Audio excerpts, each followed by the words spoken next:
Mi hijo levantó su mano contra mí dentro de mi propia cocina y no dije ni una palabra.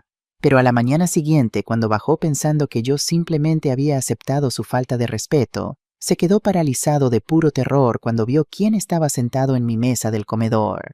Déjenme que les cuente cómo llegamos a ese desayuno que se sintió más como un tribunal. Eran las 8 de la mañana en Triana, Sevilla. El sol de noviembre entraba suave por mis ventanas con rejas de hierro forjado, esas que mi Rafael mandó hacer hace 30 años.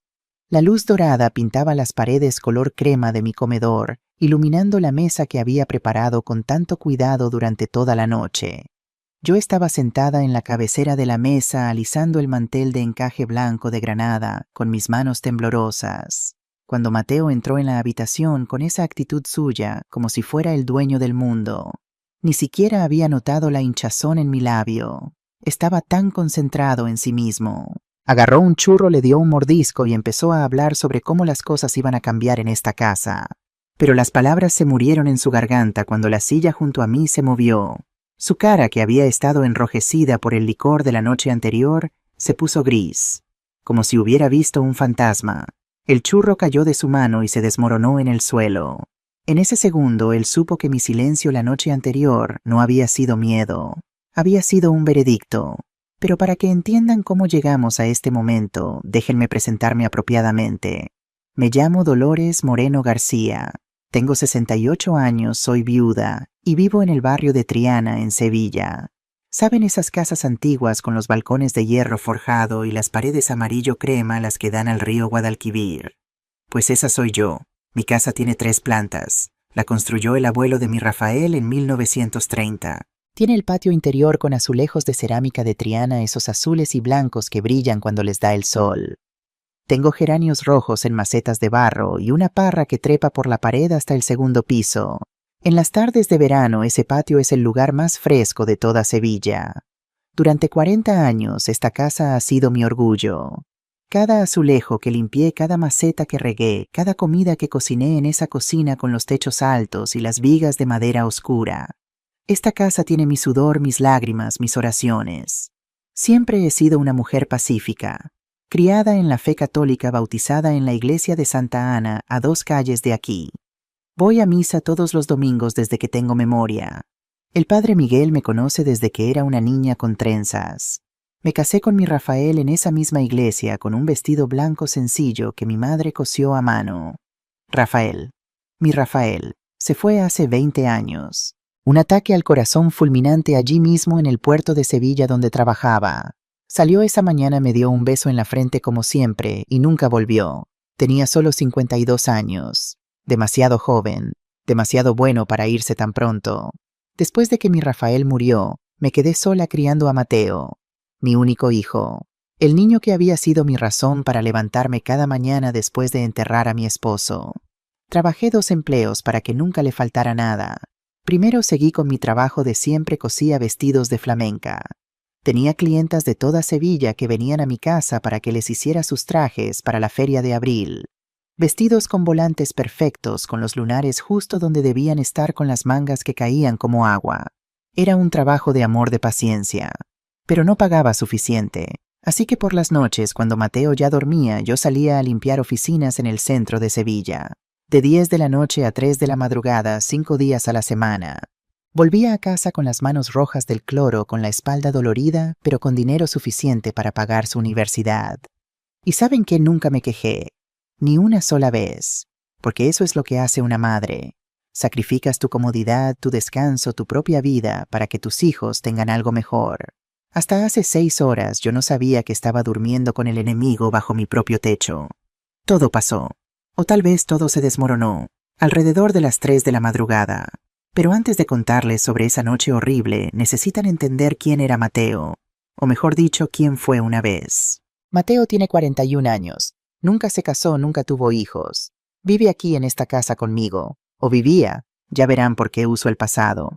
Cuando era pequeño, Mateo era la alegría de este barrio, el orgullo de Triana. ¿Saben esos niños que todo el mundo adora?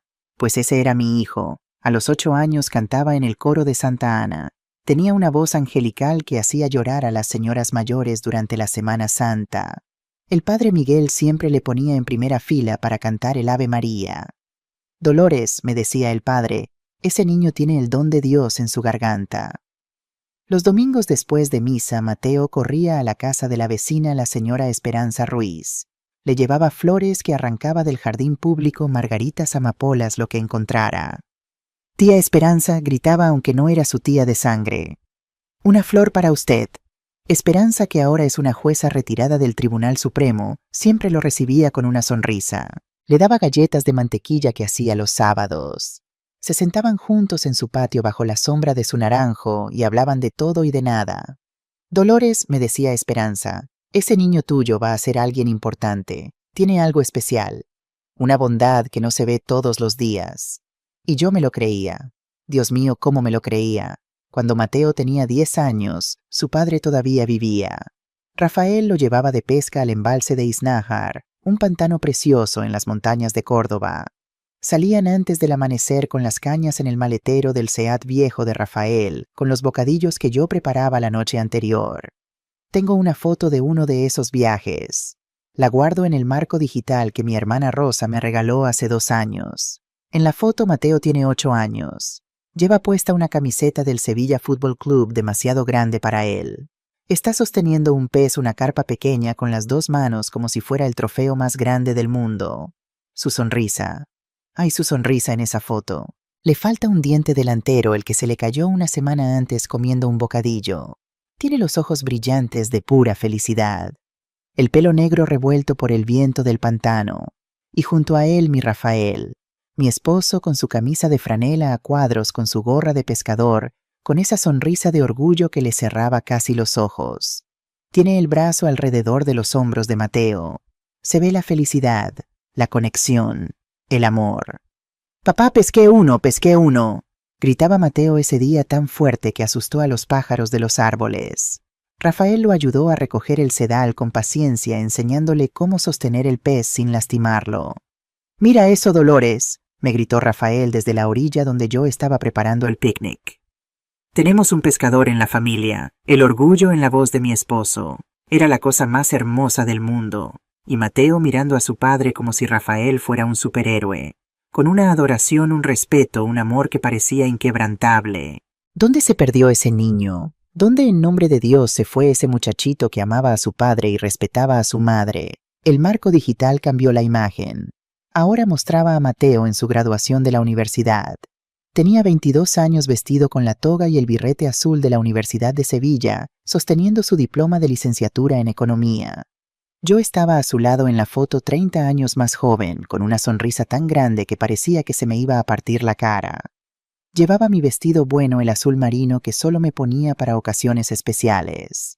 Me había hecho la permanente el día anterior en la peluquería de la esquina. Mateo fue el primero en nuestra familia en ir a la universidad. El primero.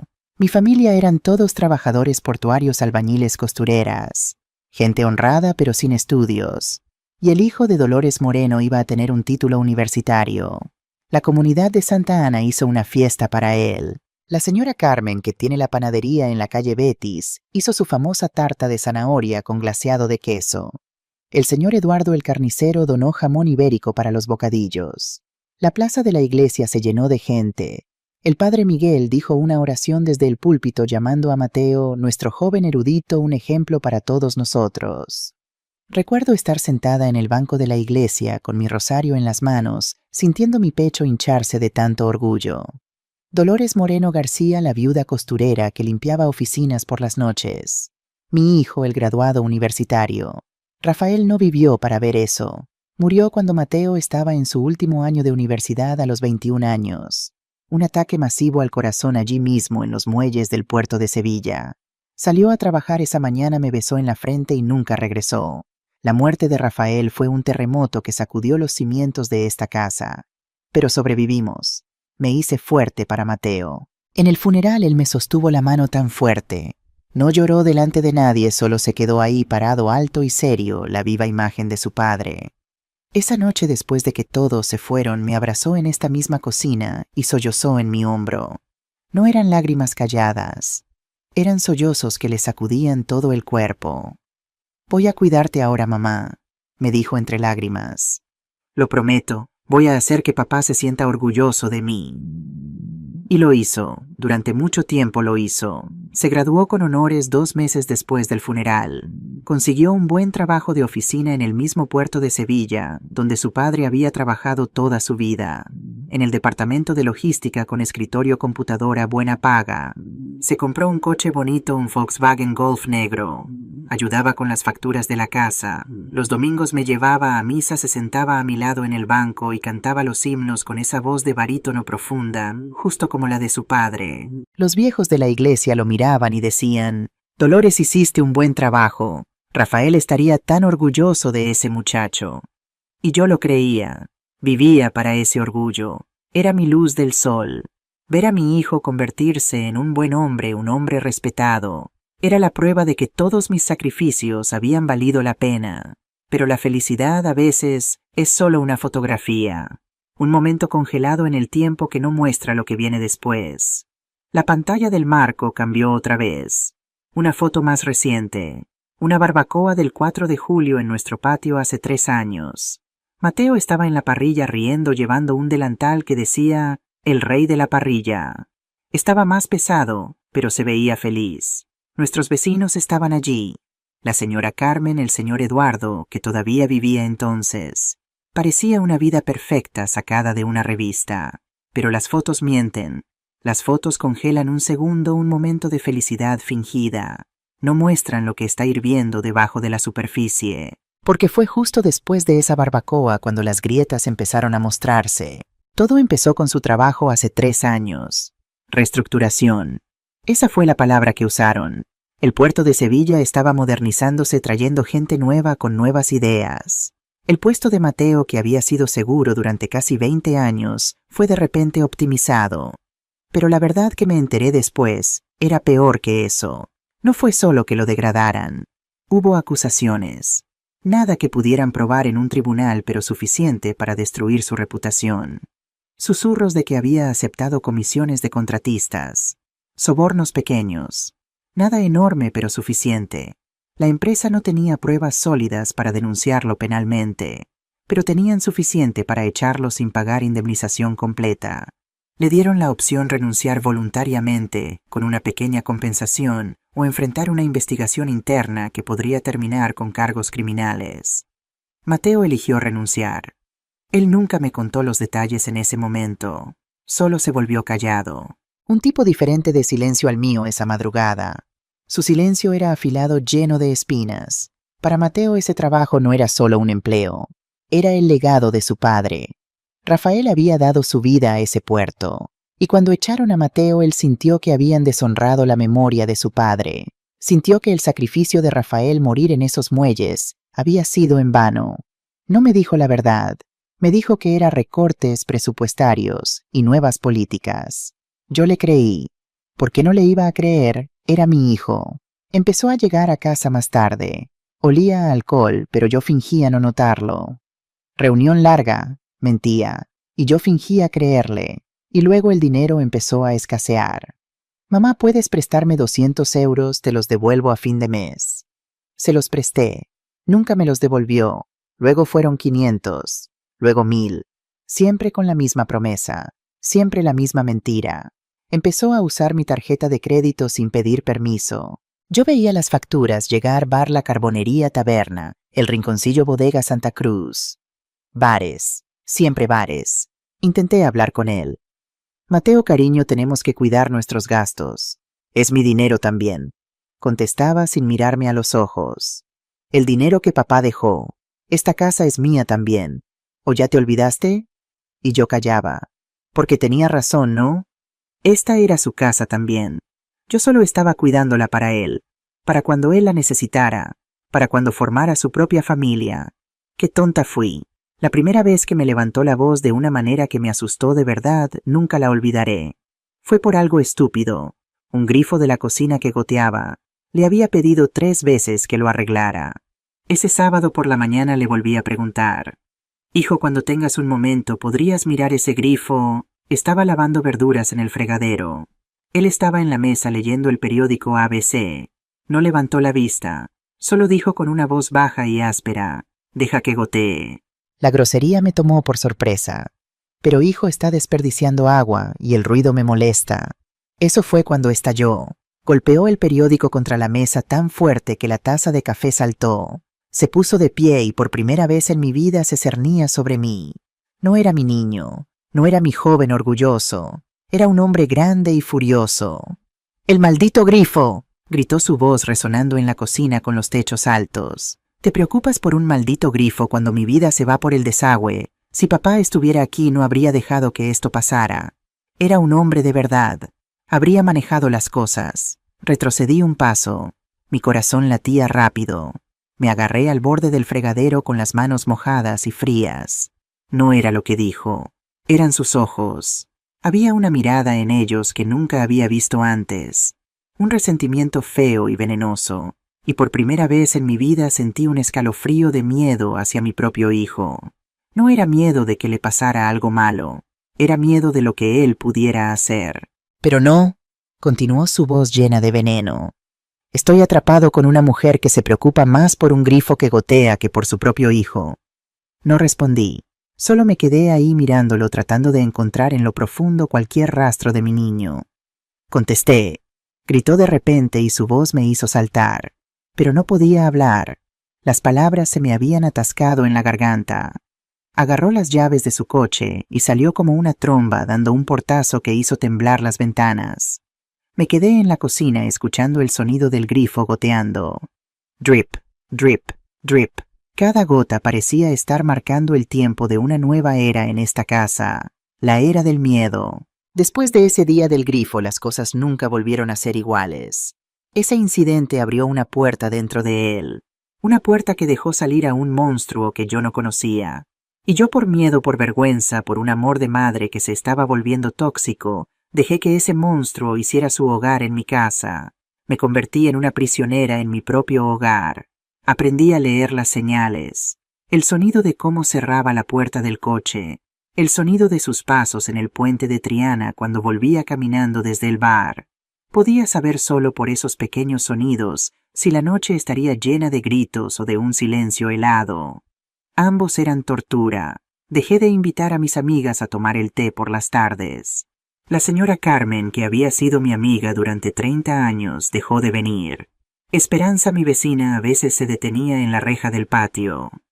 Dolores, ¿está todo bien? No te he visto en días. Y yo mentía. Es solo mi artritis, Esperanza. Estoy descansando. La vergüenza. La vergüenza me estaba comiendo viva. ¿Cómo podía admitir que mi hijo, el joven erudito, el orgullo de la comunidad, el niño que cantaba en el coro me estaba tratando como basura? ¿Cómo podía decirle a ella que tenía miedo dentro de mis propias 4 paredes? Recuerdo una noche hace unos meses. Llegó a casa borracho como siempre, pero esta vez estaba eufórico. Había ganado algo de dinero en una partida de billar. Entró en la sala donde yo estaba viendo la televisión y se dejó caer en el sofá riendo fuerte. Quería hablar, pero yo estaba tan exhausta de vivir en esa montaña rusa emocional que simplemente no podía. Solo quería paz. Hijo, estoy cansada. Me voy a la cama, dije levantándome. El cambio en su cara fue instantáneo. La sonrisa desapareció. Ah, claro, ahora que estoy de buen humor vas a abandonarme. Pero cuando estoy mal te sientas ahí con esa cara de mártir tuya mirándome como si fuera un gusano, ¿verdad? Se puso de pie y vino hacia mí. No me tocó, pero se paró frente a mí bloqueando mi camino. Y empezó a hablar bajo. Y era peor que los gritos. ¿Te gusta esto, verdad, mamá? ¿Te gusta verme sufrir? ¿Te hace sentir superior? La santa viuda que sacrificó todo por su hijo ingrato. ¿Es esa la historia que te cuentas? ¿Eso es lo que te ayuda a dormir por la noche? Se quedó ahí escupiendo ese veneno durante casi 10 minutos.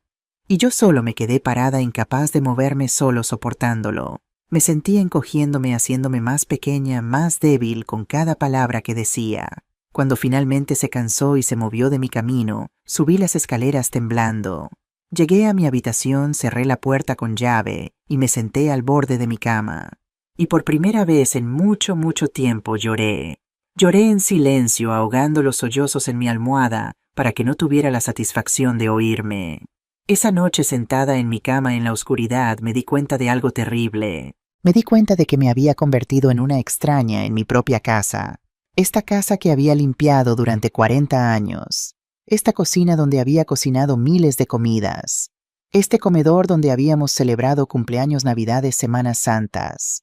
Ahora era territorio enemigo. Y yo era la prisionera. Pero lo peor de todo, lo que me mantenía despierta por las noches con el corazón latiendo rápido, era saber que estaba sola. Completamente sola. Porque si le contaba a alguien, a Esperanza, a Rosa, al padre Miguel, ¿qué dirían? Ay, Dolores, pero es tu hijo. La familia es la familia. Está pasando por un momento difícil. Ten paciencia. O peor, ¿qué hiciste para que se enojara así? Porque eso es lo que hace la sociedad, ¿verdad? Cuando un hijo falla, culpan a la madre. Siempre culpan a la madre. Así que callé. Y en mi silencio Mateo creció más audaz. La manipulación financiera empeoró. Ya no pedía prestado, exigía, tomaba. Usaba mi tarjeta de crédito sin preguntar. Cuando llegaban las facturas, yo veía los cargos, bares, licorerías, restaurantes caros, donde llevaba a gente que yo no conocía. Mateo, necesitamos vigilar nuestros gastos, intentaba decir. La respuesta siempre era la misma. Es mi dinero también, el dinero que papá dejó. ¿O crees que esta casa se paga sola? Olvidaba que yo tenía mi propia pensión, la pensión de viuda de Rafael, y el dinero que todavía ganaba cosiendo trabajos pequeños para las señoras del barrio. Pero en su mente todo era suyo, la casa era suya, el dinero era suyo, y aparentemente yo también era suya para usar y abusar como le diera la gana. Me volví invisible, una sombra en mi propia casa. Me movía en silencio tratando de no provocarlo. Cocinaba lo que le gustaba. Limpiaba sin hacer ruido. Respiraba lo más suave posible. Vivir así es morir lentamente. Es sentir tu alma encogerse un poco cada día hasta que apenas queda nada. Pero esa noche, esa maldita noche de hace unas horas, esa fue la noche que todo cambió. Eran exactamente las 3 de la madrugada cuando la llave raspó en la cerradura de la puerta principal. Lo sé porque el reloj de péndulo del abuelo acababa de dar las 3 campanadas y conté cada uno de los 15 tic-tacs que vinieron después. 15 segundos de paz antes de que mi mundo se hiciera pedazos. Yo estaba sentada en mi mecedora de la cocina envuelta en mi bata de franela. Era una bata gruesa y mullida de un azul marino oscuro. La compré el invierno pasado porque mis articulaciones me dolían algo terrible con la humedad y el frío de Sevilla. Recuerdo pensar cuando llegó el paquete que se sentía como un abrazo, y esa madrugada la estaba apretando alrededor de mí como si fuera un escudo tratando de encontrar algún tipo de calor, algún tipo de protección del frío que venía desde dentro de mí. Tenía la radio encendida muy bajito. Radio Clásica estaba tocando algo suave, una pieza de guitarra flamenca que normalmente me calmaba los nervios. Pero esa noche nada podía calmar el presentimiento que me apretaba el pecho como un puño. Mateo había salido alrededor de las 9 de la noche. No me dijo a dónde iba, ya no me decía nada. Solo agarró las llaves, se puso la chaqueta de cuero que le quedaba apretada ahora que había ganado peso y salió. Cerró la puerta de una manera que me hizo saber que no debía preguntar. Yo me quedé despierta. Siempre me quedaba despierta cuando él salía. No podía dormir hasta saber que había vuelto, hasta saber de qué humor vendría. Si vendría cantando tropezándose, lo que significaba que estaría demasiado borracho para ser peligroso, o si vendría en ese silencio oscuro que era peor que cualquier grito. La puerta se abrió de golpe con un estruendo como si la hubiera pateado. Se estrelló contra la pared del pasillo. El sonido resonó por toda la casa silenciosa. Mi corazón saltó y empezó a latir con un ritmo rápido y frenético en mi pecho. Contuve la respiración. Esperé. Mateo entró, una silueta oscura contra la tenue luz de la farola de la calle. La lluvia había arreciado y él estaba empapado hasta los huesos. El agua goteaba de su pelo, de su abrigo, haciendo un charco oscuro en mi suelo de madera. Parecía un animal herido y furioso que había buscado refugio de la tormenta. Se quedó parado allí por un momento, su respiración pesada, casi un gruñido. Y luego se movió. Con una furia repentina sacó el manojo de llaves de su bolsillo y las arrojó con todas sus fuerzas hacia la mesita del recibidor. Escuché el sonido agudo de cerámica rompiéndose. Mi jarrón azul de Talavera, que había pertenecido a mi abuela Remedios. La abuela Remedios había traído ese jarrón desde Toledo cuando se casó con mi abuelo en 1940. Había sobrevivido la guerra civil. Había sobrevivido 70 años en nuestra familia. Y ahora yacía hecho pedazos en el suelo de mi pasillo.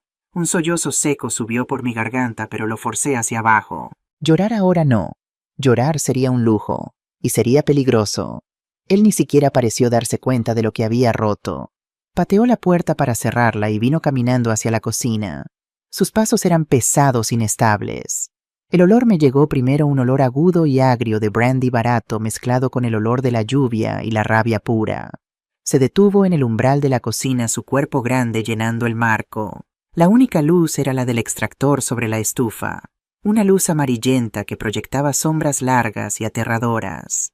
Sus ojos me encontraron en la penumbra. «¿Qué pasa, mamá?» Su voz era una calumnia espesa y pastosa por la bebida. Dio un paso dentro de la cocina. Sentada ahí en la oscuridad como un fantasma esperando para darme un sermón.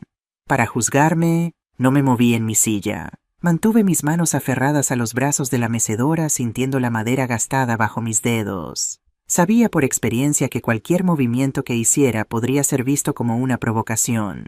El silencio era mi única defensa. «Contéstame», gritó de repente y su voz rebotó en las ollas colgadas en la pared.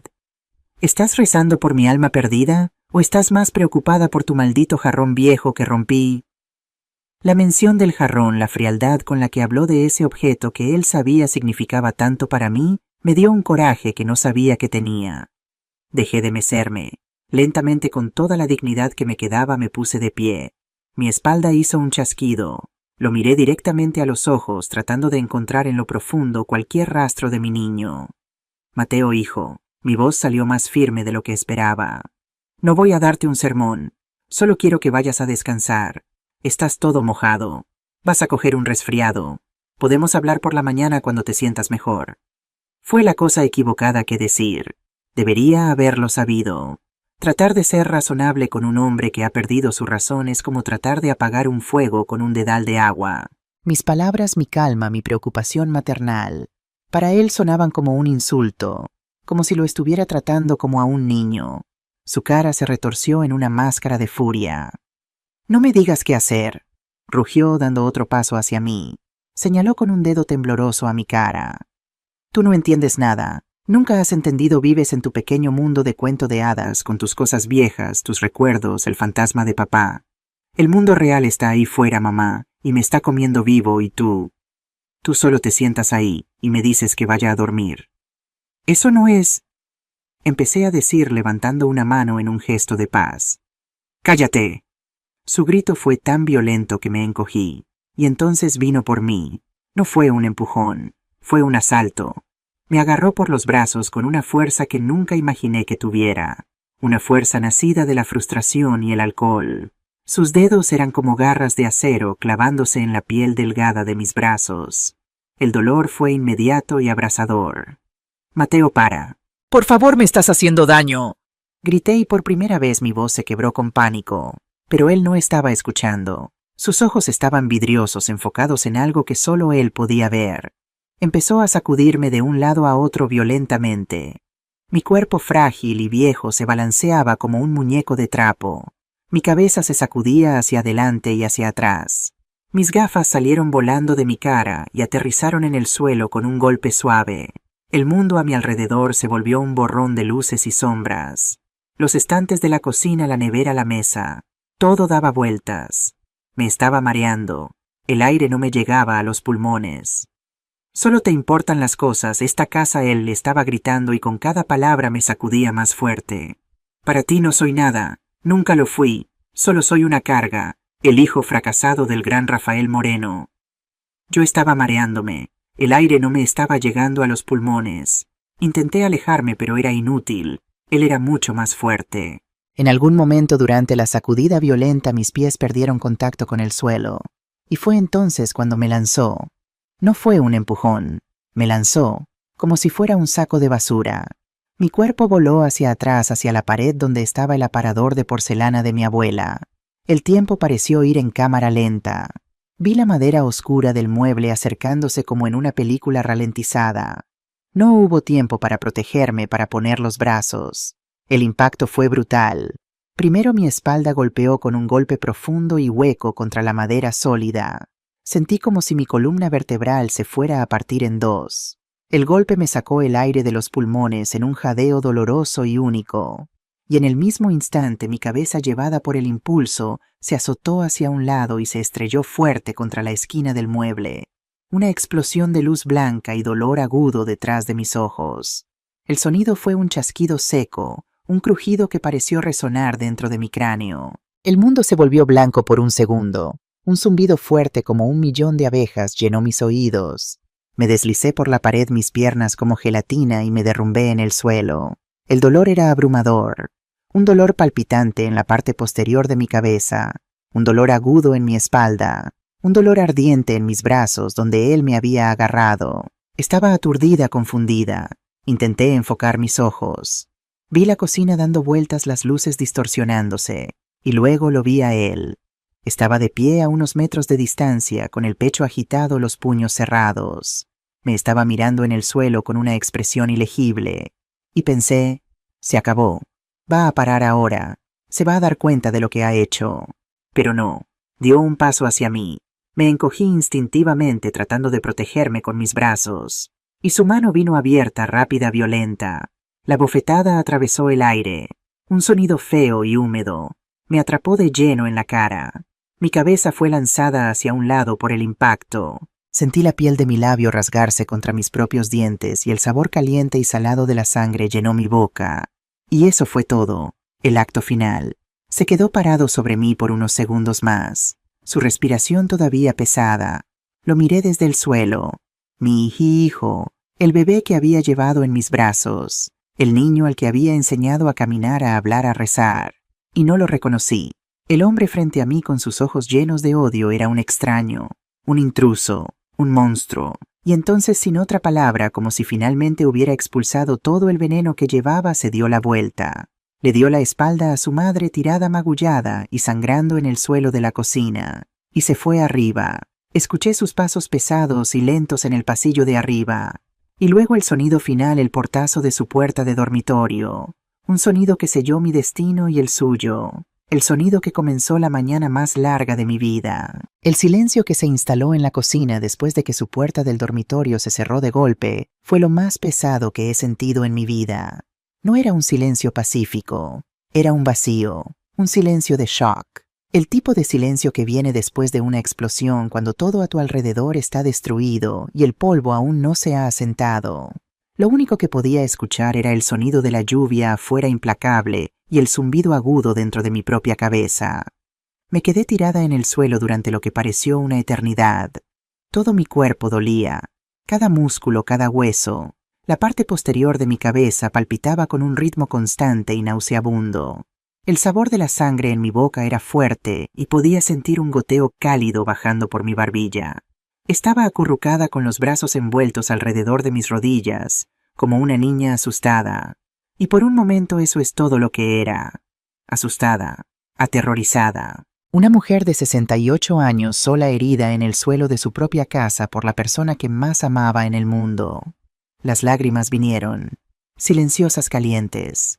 Corrieron por mi cara y se mezclaron con la sangre en mi barbilla. No eran lágrimas de ira, eran lágrimas de pura y absoluta aflicción. Una aflicción que no era solo física, era el dolor de la traición. El dolor de mirar el fruto de tu vientre y ver a un extraño. El dolor de darte cuenta de que el amor que diste, la vida que sacrificaste, había producido esto. Un hombre capaz de levantar su mano contra su propia madre. Pensé en mi Rafael. ¿Qué diría si me viera así? Rafael era un hombre gentil pero firme. Nunca me levantó la voz en 30 años de matrimonio. Trataba a su propia madre, una mujer pequeña y frágil, como si fuera una reina hecha de cristal. Si viera en lo que Mateo se había convertido, su corazón se rompería de nuevo donde quiera que estuviera. La imagen de mi esposo me dio una chispa de fuerza. No podía simplemente quedarme aquí tirada en el suelo llorando. Rafael no habría querido eso. Mi madre no habría querido eso. Mi abuela Remedios, que enfrentó cosas que ni siquiera puedo imaginar durante la guerra, ciertamente no habría querido eso. Estoy hecha de material más fuerte. Solo lo había olvidado. Con un gemido de dolor me impulsé hacia arriba usando la pata de la mesa de la cocina como apoyo. La madera fría y sólida me dio un ancla. Lentamente, centímetro a centímetro, me puse de pie. Mis piernas temblaban tan mal que pensé que me caería de nuevo. Me aferré al borde de la mesa respirando profundamente tratando de combatir el mareo. Toda la cocina parecía estar balanceándose. Cuando me sentí un poco más firme, caminé lentamente aferrándome a los muebles hasta el pequeño baño de servicio debajo de las escaleras. Cada paso era una agonía. Cuando llegué allí, extendí una mano temblorosa y encendí la luz. Y luego me miré en el espejo. La luz amarilla era despiadada. La mujer que me miraba de vuelta estaba rota. Mi cabello gris, que siempre mantengo en un moño ordenado, estaba suelto y despeinado, mechones pegados al sudor en mi frente. Mi cara, mi mejilla izquierda estaba roja e hinchada, y la piel alrededor de mi ojo ya estaba empezando a oscurecerse, un moretón feo y púrpura formándose. Y mi labio estaba partido, hinchado, la sangre seca formando una costra oscura en la comisura de mi boca. Levanté mi mano y toqué la mejilla magullada con las yemas de los dedos. La piel estaba caliente, sensible, y cuando la toqué no solo sentí el dolor físico, sentí la humillación, la vergüenza. Esa marca en mi cara no era solo un moretón, era la prueba visible de mi fracaso, el fracaso de una madre que no vio al monstruo creciendo, el fracaso de una mujer que dejó que el miedo la silenciara. Y fue justo allí, mirando esa marca, que la tristeza empezó a convertirse en otra cosa, algo frío, duro, una ira. Pero no era una ira caliente y explosiva como la de Mateo. Era una ira fría y calculadora, una ira que no gritaba, susurraba, y lo que susurraba era «nunca más». Abrí el grifo del agua fría, ahuequé mis manos y salpiqué el agua helada en mi cara 1, 2, 3 veces. El agua picaba en mi labio cortado, pero era un buen dolor, un dolor que me despertaba. Lavé la sangre, el sudor, las lágrimas. Me sequé la cara con una toalla pequeña, dando palmaditas suavemente en el área adolorida. Y miré al espejo otra vez. La mujer rota se había ido. La mujer que me miraba ahora tenía acero en sus ojos. Había dolor en ellos, sí. Un dolor profundo que tal vez nunca desaparecería. Pero ya no había miedo. El miedo había sido quemado por esa ira fría. En su lugar había determinación. Una calma mortal. La calma de alguien que ha tocado fondo y ha descubierto que el suelo era piedra sólida, y podías empujarte desde él para volver a subir. Pensé en mis opciones. Podía no hacer nada. Por la mañana me pondría algo de maquillaje para esconder el moretón. Diría que me caí. Mateo podría disculparse con esa voz llorosa y arrepentida de niño pequeño que usaba. Yo fingiría aceptarlo. Y volveríamos a nuestra rutina de caminar sobre cáscaras de huevo hasta la próxima explosión. Y la siguiente. Y la siguiente. ¿Hasta cuándo? Hasta que me empujara más fuerte. Hasta que mi cabeza golpeara una esquina de una manera de la que no me levantara. No. Esa opción estaba muerta y enterrada. Podía hacer una maleta e irme. Llamar a mi hermana Rosa en Madrid. Pedir refugio. Abandonar mi casa, mis recuerdos, mi vida. Dejar a Mateo aquí para ahogarse solo en su amargura y su licor. Pero esta casa era mía. Era mi sudor y el sudor de mi esposo lo que la pagó. ¿Por qué debería ser yo la que huyera? No había hecho nada malo. No sería yo la fugitiva. Entonces solo quedaba la tercera opción, la más difícil, la más dolorosa, la única que se sentía como una solución real, la única que podía tal vez salvar mi vida. Y quién sabe, de alguna manera retorcida y terrible, tal vez también su vida. Salí del baño. La cocina todavía era un desastre. Mis gafas estaban en el suelo cerca de la mecedora. Las recogí. Una de las lentes estaba agrietada. Me las puse de todos modos. La grieta en la lente parecía un símbolo de cómo veía el mundo ahora. Todo estaba roto. Caminé por la sala de estar oscura. El tic-tac del reloj de péndulo del abuelo parecía más fuerte ahora, marcando el ritmo de mi decisión. Fui al teléfono, un viejo teléfono de disco que se sienta en una mesita en el pasillo, pero no lo usé. Fui a la cocina y agarré el teléfono inalámbrico, un auricular más moderno que compré hace unos años.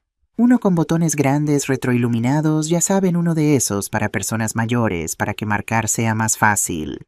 Lo compré porque a veces mis dedos se ponen rígidos por la artritis. Nunca pensé que estaría tan agradecida por esos botones grandes, porque mis manos en ese momento estaban temblando. No de miedo, sino de una determinación nerviosa. Llevé el teléfono al comedor. Me senté en mi silla a la cabecera de la mesa, la misma mesa donde en unas horas todo sucedería. Respiré profundo y hice la primera llamada. La noche todavía estaba oscura, pero mi mente nunca había estado tan clara. El plan empezó a formarse pieza por pieza. No era un plan de venganza, era un plan de supervivencia. No quería destruir a mi hijo. Necesitaba detener al monstruo en el que se había convertido. Y si para hacer eso tenía que romper su corazón y el mío en 1000 pedazos, que así fuera. Algunos corazones necesitan romperse para que la luz pueda entrar. Miré los botones iluminados del teléfono. Cada número parecía un desafío. Marcar significaba hacer todo real. Significaba cruzar un punto sin retorno. Por un segundo la madre dentro de mí, la que dio a luz, la que amamantó, la que se quedó despierta toda la noche con fiebres, vaciló. Una voz débil susurraba en el fondo de mi mente. Ese es tu niño Dolores, tu único hijo. No puedes hacerle esto. Pero entonces el dolor en mi cabeza palpitó agudo y el sabor de la sangre volvió a mi boca. La vacilación se desvaneció como humo. Ese hombre arriba roncando en la habitación que yo había decorado con tanto amor ya no era mi niño. Mi niño no me tiraría contra un mueble. Mi niño no levantaría una mano contra mí. Ese hombre era un extraño peligroso, y yo necesitaba protegerme de él. Respiré profundo y marqué el primer número. Mis dedos temblaron un poco, pero marqué con una presión firme. El sonido del timbre, ese ring ring, sonó absurdamente alto en la casa tranquila. Eran casi las 4 de la madrugada. Estaba llamando para despertar a una jueza federal retirada de 73 años. Al otro lado, al tercer timbre, una voz somnolienta pero instantáneamente aguda y autoritaria contestó: «Digan Esperanza, soy yo Dolores. Perdona que llame a esta hora, cariño». Hubo una pausa.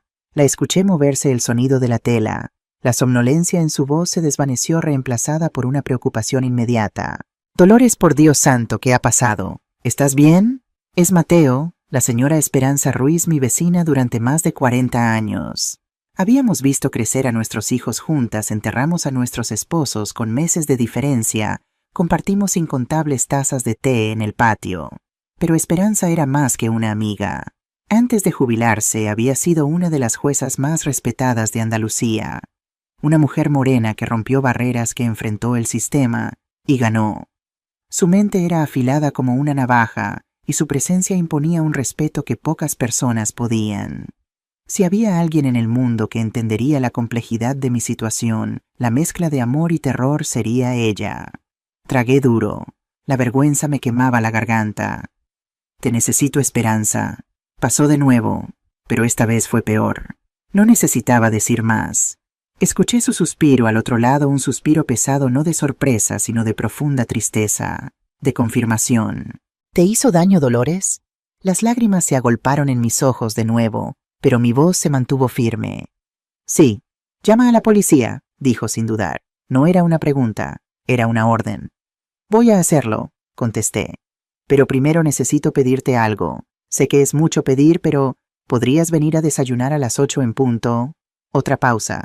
Casi podía sentir los engranajes de esa mente brillante girando. No preguntó por qué yo quería servir desayuno en una situación así. Ella entendió.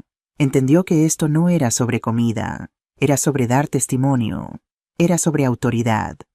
«Dolores, no voy a ir a desayunar». Su voz se volvió dura como el acero. «Voy a presidir el tribunal. ¿Dónde está tu hijo ahora?» «Durmiendo borracho en su habitación», susurré. «Bien», dijo. «Déjalo dormir, no hables con él, no hagas ningún ruido, solo haz lo que tienes que hacer. Estaré allí a las 8. ¿Y Dolores?» «Sí. Estás haciendo lo correcto, lo más difícil y lo más correcto. Estoy orgullosa de ti». Cuando colgó sentí una ola de alivio tan fuerte que mis piernas se debilitaron. Ya no estaba sola, la caballería venía, y mi caballería usaba un traje de pantalón impecable y tenía la Constitución española memorizada. Respiré profundo, reuní mi fuerza y marqué el segundo número, el Departamento de Policía de Sevilla. Un operador de turno nocturno cansado contestó: «Policía de Sevilla, ¿cuál es su emergencia?» «No es exactamente una emergencia», dije tratando de mantener mi voz calmada y uniforme. «Mi nombre es Dolores Moreno García. Me gustaría hablar con el inspector Javier Navarro, si es posible». «Señora, son las 4:30 de la madrugada. El inspector Navarro está fuera de servicio. Lo sé, insistí con una firmeza que me sorprendió a mí misma. Vamos a la misma iglesia Santa Ana. Por favor, necesito que se ponga en contacto con él. Es sobre una situación de violencia doméstica. Soy la víctima. El cambio en el tono del operador fue inmediato. La burocracia dio paso a la urgencia. Un momento, señora. Esperé mi corazón martilleando contra mis costillas. El inspector Javier Navarro, un buen hombre, un diácono en nuestra iglesia. Había conocido a Mateo desde que era un niño en el coro. Había visto a Mateo crecer, convertirse en un hombre. Pero él también era un policía, un hombre de la ley. No estaba llamando al hermano Javier el diácono. Estaba llamando al inspector Navarro el oficial. Y necesitaba que actuara como tal. Después de unos minutos que parecieron horas, la voz profunda y familiar de Javier vino por la línea espesa de sueño y preocupación. Hermana Dolores, ¿qué está pasando? ¿Estás a salvo? Y entonces por segunda vez esa noche tuve que ponerlo en palabras. Tuve que poner mi vergüenza en palabras. Javier, Mateo me agredió, llegó a casa borracho y me golpeó. Mi voz se quebró en la última palabra. Escuché un sonido de movimiento en el fondo como si se estuviera levantando de la cama poniéndose ropa de prisa. ¿Dónde está él ahora, hermana Dolores? ¿Todavía está ahí? ¿Necesito enviar un coche ahora mismo? No, dije demasiado rápido. Está durmiendo, estoy a salvo por ahora. Javier, no quiero que vengan ahora. No quiero una escena en medio de la noche con sirenas y luces despertando a todo el barrio. Quiero hacer esto a mi manera, con dignidad. Estuvo en silencio procesando. Sabía que estaba pidiendo algo fuera del protocolo. Tengo un plan, continué. La señora Esperanza Ruiz estará aquí a las 8 de la mañana. Quiero que vengas tú también, Javier. Tú y 2 oficiales más. Quiero que entren, se sienten y vamos a manejar esto como personas civilizadas, antes de que te lo lleves. Javier suspiró, el suspiro de un hombre desgarrado entre su deber y su afecto por mi familia. Hermana Dolores, eso es muy irregular. Lo sé, Javier, pero me conoces. ¿Conoces a Mateo? Sabes que si un coche patrulla aparece aquí con sirenas encendidas, él reaccionará mal. Peleará, gritará, se convertirá en un circo. No quiero eso, quiero que me mire a los ojos. Quiero que mire a la señora Esperanza a los ojos. Y quiero que te mire a los ojos, Javier. Quiero que entienda lo que ha hecho. No quiero que sea solo otro borracho siendo arrastrado fuera de su casa. Quiero que sienta el peso de la decepción de su comunidad. ¿Lo entiendes? Estuvo callado por mucho tiempo. Luego dijo, lo entiendo, hermana Dolores. 8 en punto.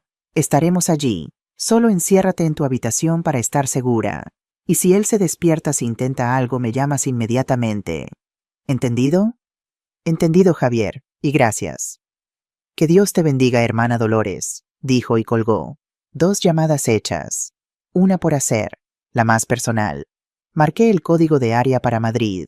Mi hermana Rosa contestó al primer timbre como si hubiera estado esperando. Dolores, lo sentí. Sabía que eras tú. ¿Qué hizo él? Rosa y yo siempre habíamos tenido esa conexión. Ella sabía, siempre sabía. Le conté todo. El jarrón roto, los gritos, el empujón, la bofetada. Escuchó en silencio solo el sonido de su respiración al otro lado de la línea. Cuando terminé, ella no dijo, te lo dije. No dijo, deberías haberlo dejado hace mucho tiempo. Solo dijo su voz espesa de ira y amor. ¿Qué vas a hacer? He llamado a Esperanza y al inspector Javier. Vienen a las 8. Dije, mi voz ahora sonando exhausta. Lo voy a entregar, Rosa. Un sollozo escapó de ella. Ay, Dolores, mi querida hermana, lo siento mucho. Lo sé, dije. Solo quería que lo supieras. Quería que alguien de nuestra familia supiera lo que estoy haciendo, para que si alguna vez dudo de mí misma puedas recordarme este día, esta noche. Lo recordaré, prometió. Voy a tomar el primer ave a Sevilla por la mañana. Estaré allí por la tarde. Gracias. Cuídate, Dolores. Y sabes esto, eres la mujer más fuerte que conozco. Colgué el teléfono. Lo puse de vuelta en su cuna. Las 3 llamadas estaban hechas. Los 3 pilares de mi plan estaban en su lugar. Autoridad moral, la ley, la familia. Sentí un cansancio profundo, una exhaustión que venía del alma, pero al mismo tiempo me sentí ligera, como si un peso de 2 toneladas se hubiera levantado de mi espalda. El peso del silencio. Miré el reloj. Casi las 6 de la mañana. El cielo afuera estaba empezando a aclararse de un negro profundo a un gris azulado magullado. La tormenta había pasado. Tenía 2 horas. 2 horas para terminar de preparar el desayuno. 2 horas para prepararme. 2 horas para prepararme para la batalla final. Fui a la cocina y empecé a hacer las conservas de melocotón. La justicia después de todo iba a ser servida, y tendría un sabor agridulce. La luz gris de la mañana empezó a filtrarse por las ventanas de la cocina, revelando el caos silencioso de mi vigilia. Había polvo de harina en el suelo, cuencos sucios en el fregadero, y el olor dulce y pesado de churros colgando en el aire. El cielo afuera estaba pálido, lavado limpio por la lluvia de la noche. Era la calma después de la tormenta, y yo sentía esa misma calma dentro de mí. Una calma extraña, fría, pero inquebrantable. La exhaustión pesaba en mis hombros como un sudario, pero mi mente estaba más aguda que nunca. Menos de 2 horas para ir. Necesitaba terminar de preparar el escenario. No era suficiente con tener la ley y el orden de mi lado. Mateo necesitaba entender lo que estaba perdiendo. Necesitaba ver de una manera concreta el hogar que estaba destruyendo, la madre que estaba desechando. Su castigo no sería solo legal. Tenía que ser visual, emocional. Empecé a limpiar la cocina con una energía renovada. Lavé los platos fregando cada plato y cuenco con una fuerza como si estuviera fregando la suciedad de mi propia alma. Sequé todo y lo guardé. Limpié la harina del mostrador y del suelo. La cocina en 20 minutos estaba impecable, reluciente en la luz de la mañana, como si la violencia y la desesperación de la noche nunca hubieran sucedido. Era una fachada hermosa y ordenada, justo como la vida que había estado llevando durante los últimos 2 años. Luego me volví hacia la comida. Los churros ya estaban hechos, docenas de ellos apilados en una fuente de cerámica blanca. Fui a la despensa y saqué una lata de melocotones en almíbar. La abrí y vertí el contenido en una cazuela, agregando un poco de azúcar moreno, una pizca de canela y un poco de nuez moscada recién rallada. Mientras los melocotones burbujeaban en la estufa, el aroma dulce y especiado se mezcló con el olor mantecoso de los churros. Era el olor de la infancia de Mateo. Cuando era un niño y se enfermaba, yo le hacía estas mismas conservas para comer con tostadas. Solía llamarlo su medicina dulce. La ironía de ello: estaba preparando la medicina más amarga de su vida, y él ni siquiera lo sabía. Mientras las conservas se espesaban, puse una olla grande de agua y sal a hervir para las gachas. Gachas cremosas con mucha mantequilla y un poco de queso curado revuelto al final. Comida del alma, comida para el alma, pero en ese momento se sentía más como comida para un hombre condenado. Una última comida. Mientras el agua hervía, me enfoqué en un detalle importante: los cuchillos. Tenía un juego de cuchillos de cocina que Rafael me había dado para un cumpleaños hace muchos años. Pero el año pasado el mango de madera de mi cuchillo de chef favorito se había agrietado. Rosa, siempre prestando atención, me envió un juego nuevo como regalo. Era de alguna marca alemana, acero de alta calidad, y venían en un bloque de madera pesado. «Para que puedas cortar tus coles más fácilmente, hermana», bromeó por teléfono. Los mantenía afilados como navajas. Tomé el cuchillo pequeño de ese bloque. La hoja brillaba. Lo usé para cortar algo de fruta fresca para decorar la mesa. Fresas, melón, cantaloupe. Cada corte era preciso, limpio. Me moví con la habilidad de una mujer que había pasado su vida en la cocina. Pero esa mañana había algo más en mis movimientos. Una precisión quirúrgica. Como un doctor preparándose para una operación delicada de la que dependía la vida de un paciente. Y de alguna manera mi vida dependía de lo que estaba a punto de suceder. Con la comida casi lista, era hora de poner la mesa. Fui al aparador, el mismo contra el que me habían tirado. Pasé mi mano sobre la madera oscura, sintiendo la textura sólida, la historia en ella. Abrí las puertas de vidrio con cuidado. El olor de madera vieja y cera de abejas llenó mis sentidos. Dentro estaba mi herencia, mi porcelana de boda, los vasos de cristal de mi madre. Primero el mantel. Fui al armario de la ropa blanca en el pasillo y saqué el mejor. Lino blanco puro con un borde de encaje delicado hecho a mano por mi abuela. Lo usaba tan raramente que todavía olía a las bolsitas de lavanda que guardaba con él. Lo extendí sobre la mesa del comedor.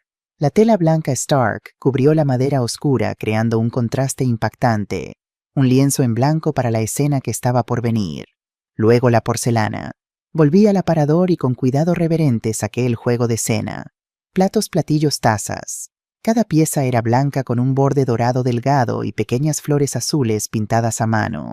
Los lavé en el fregadero uno por uno para quitar cualquier polvo y los sequé con un paño suave. Puse 4 lugares en la mesa. Uno en la cabecera para mí, uno a mi derecha para la señora Esperanza, uno a mi izquierda para el inspector Javier y uno en el otro extremo enfrentándome, el lugar de Mateo. Coloqué la cubertería de plata que había pulido la semana pasada junto a cada plato.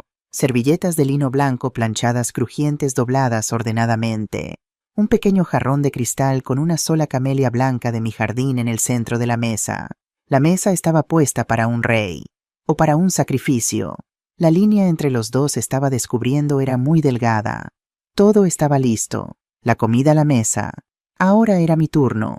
Subí las escaleras, los escalones crujiendo bajo mis pies. El pasillo de arriba estaba oscuro y silencioso. Pasé por la puerta de Mateo. Podía oírlo roncar un sonido pesado y gutural. El sonido de un hombre durmiendo el sueño de los inconscientes sin idea del terremoto que estaba a punto de destrozar su vida. Por un breve segundo sentí una punzada de lástima, una urgencia casi abrumadora de abrir esa puerta, de sacudirlo, de gritar: «Despierta, hijo mío, despierta antes de que sea demasiado tarde». Pero no lo hice. Respiré profundo y continué hacia mi habitación. Entré en mi santuario. Mi habitación era simple y ordenada. La colcha de patchwork que hice yo misma estaba en la cama. Las cortinas de encaje blanco filtraban la luz gris de la mañana. Fui al baño y me miré en el espejo grande. La vista todavía era impactante. El moretón bajo mi ojo estaba más oscuro, ahora una mancha fea de azul y púrpura. Mi labio más hinchado. Necesitaba una ducha. Necesitaba lavar el olor del miedo y la harina de mi cuerpo. Abrí el grifo de la bañera y dejé correr el agua caliente. Agregué algunas sales de baño de lavanda y el vapor fragante llenó el baño. Mientras la bañera se llenaba, fui a mi armario. No dudé. Fui directamente a la parte de atrás donde guardaba la ropa que raramente usaba y saqué el vestido. Era un vestido de domingo hecho de crepé en un azul oscuro, casi azul marino. Tenía mangas largas, un escote modesto y caía recto hasta la mitad de mis pantorrillas. Era un vestido elegante, sobrio. El tipo de vestido que usas para ir a la iglesia, o a un funeral, o como estaba a punto de descubrir a un juicio. Me metí en la bañera. El agua caliente picó mi espalda magullada, pero también relajó mis músculos tensos. Me lavé el cabello fregando mi cuero cabelludo con fuerza. Traté de no pensar. Solo me enfoqué en las sensaciones, el agua, el jabón, el vapor. Salí, me sequé y me puse el vestido azul. Me quedaba perfectamente. Me peiné el cabello mojado y lo recogí en un moño bajo y apretado en la nuca de mi cuello. Me miré en el espejo otra vez. El moretón y el labio cortado destacaban aún más contra mi piel limpia y la tela oscura del vestido. Y eso era exactamente lo que yo quería. No iba a esconder nada. Mis heridas eran mis testigos. Me senté en mi tocador. No uso mucho maquillaje, solo un poco de polvo y algo de lápiz labial. Pero esa mañana hice un punto de ello. Quité el brillo de mi cara con polvo de arroz. Y luego abrí el cajón y saqué algo que guardaba para ocasiones especiales. Un cinturón, pero no cualquier cinturón. Era un cinturón de soporte lumbar ortopédico. Uno de esos que los médicos recomiendan discreto color piel para usar debajo de la ropa. Lo había comprado en línea hace algún tiempo para los días en que mi artritis actuaba muy mal. Me lo puse debajo del vestido apretándolo fuerte. Le dio a mi espalda soporte inmediato, aliviando el dolor del golpe contra el aparador. Y más importante, me forzó a mantener mi postura recta. No me encorvaría. No hoy. Era más que un soporte médico. Era simbólico. Me estaba armando, preparándome para la batalla. Y ese cinturón invisible bajo mi vestido era mi armadura. Me obligaba a mantenerme erguida con dignidad sin importar el dolor.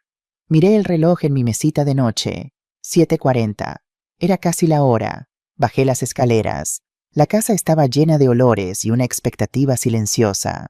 Vertí el café fresco en una tetera de porcelana, las gachas en una fuente, las conservas en un tazón de cristal. Llevé todo a la mesa del comedor. Todo era perfecto. Peligrosamente perfecto. Me senté en mi silla a la cabecera de la mesa. Alicé el vestido azul sobre mis rodillas. Mis manos estaban calmadas ahora. Mi corazón latía con un ritmo constante y lento. Estaba lista, y entonces lo escuché. El sonido de pasos arriba, el crujido de las tablas del suelo en la habitación de Mateo. Estaba despierto. El invitado de honor estaba a punto de bajar para su banquete. Mientras esperaba sentada a la cabecera de esa mesa tan cuidadosamente preparada, mis ojos se posaron en algo sobre el aparador del comedor. El marco digital. Ese maldito marco digital que mi hermana Rosa me había regalado hace 2 años por Navidad. Se acabaron los álbumes de fotos polvorientos Dolores, me había dicho por teléfono desde Madrid. Lo compré en una página web. Es precioso. Solo cargas las fotos y va pasando para que puedas recordar las cosas buenas. Y ahí estaba día y noche pasando fotos de mi vida. Un bucle de recuerdos felices. Un recordatorio constante de todo lo que había perdido. En ese momento, mientras lo miraba, apareció una imagen y me golpeó como un puñetazo en el estómago. Era una foto de la primera comunión de Mateo. Tenía 7 años.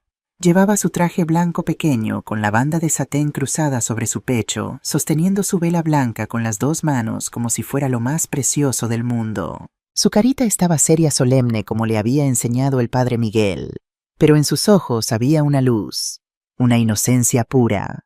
Yo estaba a su lado en la foto con mi vestido bueno color malva, con un sombrero pequeño que me había hecho yo misma. Rafael estaba al otro lado con su único traje, el azul marino que usaba para las ocasiones importantes. Los 3 parados frente al altar de Santa Ana. Éramos una familia completa, feliz, llena de esperanza. Cerré los ojos por un momento. No podía soportar mirar esa foto. Ese niño de 7 años con su traje blanco y su mirada inocente. ¿Dónde estaba ahora? ¿En qué momento exacto se perdió? El marco cambió la imagen. Ahora mostraba el 16º cumpleaños de Mateo. Estaba en nuestro patio rodeado de amigos del barrio. Tenía una guitarra en las manos. Rafael le había enseñado a tocar. En la foto estaba tocando algo, probablemente una sevillana, y todos los demás estaban aplaudiendo al ritmo. Su sonrisa era enorme, genuina. La sonrisa de un muchacho que amaba la vida. ¿Cuándo fue la última vez que vi esa sonrisa? ¿Cuándo dejó de sonreír así? Otra imagen. Mateo a los 25 años en su primer día de trabajo en el puerto de Sevilla. Estaba parado frente a las oficinas con camisa blanca y corbata sosteniendo su maletín nuevo. Se veía tan orgulloso, tan adulto, tan lleno de promesa. Voy a hacer que papá se sienta orgulloso, me había dicho esa mañana. Voy a honrar su memoria trabajando donde él trabajó. Y yo le creí. Dios, cómo le creí. El marco siguió pasando, foto tras foto tras foto, una cronología visual de una vida, de un niño que fue bueno, que tuvo potencial, que tuvo todo el amor del mundo a su alrededor. ¿En qué momento se torció todo? ¿En qué momento el amor que yo le di se convirtió en veneno? ¿O fue mi amor el problema? Le di demasiado, lo protegí demasiado, hice que se sintiera con derecho a todo sin tener que trabajar por nada. Estas preguntas me atormentaban. Me habían atormentado durante 2 años, y probablemente me atormentarían por el resto de mi vida. Pero en ese momento, sentada en esa mesa, escuchando sus pasos moverse arriba, una cosa quedaba clara. Ya no importaba dónde habíamos fallado. Ya no importaba quién tenía la culpa. Lo único que importaba era que yo tenía que sobrevivir. Y la única manera de sobrevivir era hacer lo que estaba a punto de hacer. El marco cambió otra vez. Era la foto más reciente que tenía. Hace solo 6 meses. Mateo y yo en el patio, tomada por Rosa cuando vino de visita. Yo estaba regando mis geranios. Mateo estaba sentado en una silla de mimbre con una cerveza en la mano mirando su teléfono. Ni siquiera estaba mirando a la cámara. Ni siquiera estaba consciente de que Rosa estaba tomando la foto. Estaba en su propio mundo. Un mundo donde yo era invisible. Un mundo donde solo él importaba. Esa foto lo decía todo. No necesitaba las heridas en mi cara para probar lo que había pasado. Esa foto mostraba la verdad. Yo me había vuelto un fantasma en mi propia casa. Una presencia sin importancia. Un mueble que limpiaba y cocinaba pero que no merecía respeto ni amor. El sonido de una puerta abriéndose arriba me sacó de mis pensamientos. El agua corrió en el baño. Mateo estaba despierto. Estaba duchándose, preparándose para bajar. Mi corazón latió un poco más rápido, pero no de miedo, de anticipación. La obra estaba por comenzar. Los actores estaban tomando sus posiciones. Y yo era la directora de esta tragedia. Miré el reloj en la pared. 7:55. 5 minutos. En 5 minutos mi vida y la vida de mi hijo cambiarían para siempre. Me quedé sentada, recta, digna, con las manos dobladas en mi regazo, esperando. El sonido de los pasos en las escaleras era inconfundible. Primero el gemido de la cama, un sonido pesado y perezoso. Luego el arrastre de pies en el suelo de madera. Conocía esa rutina de memoria. Era el sonido de una resaca.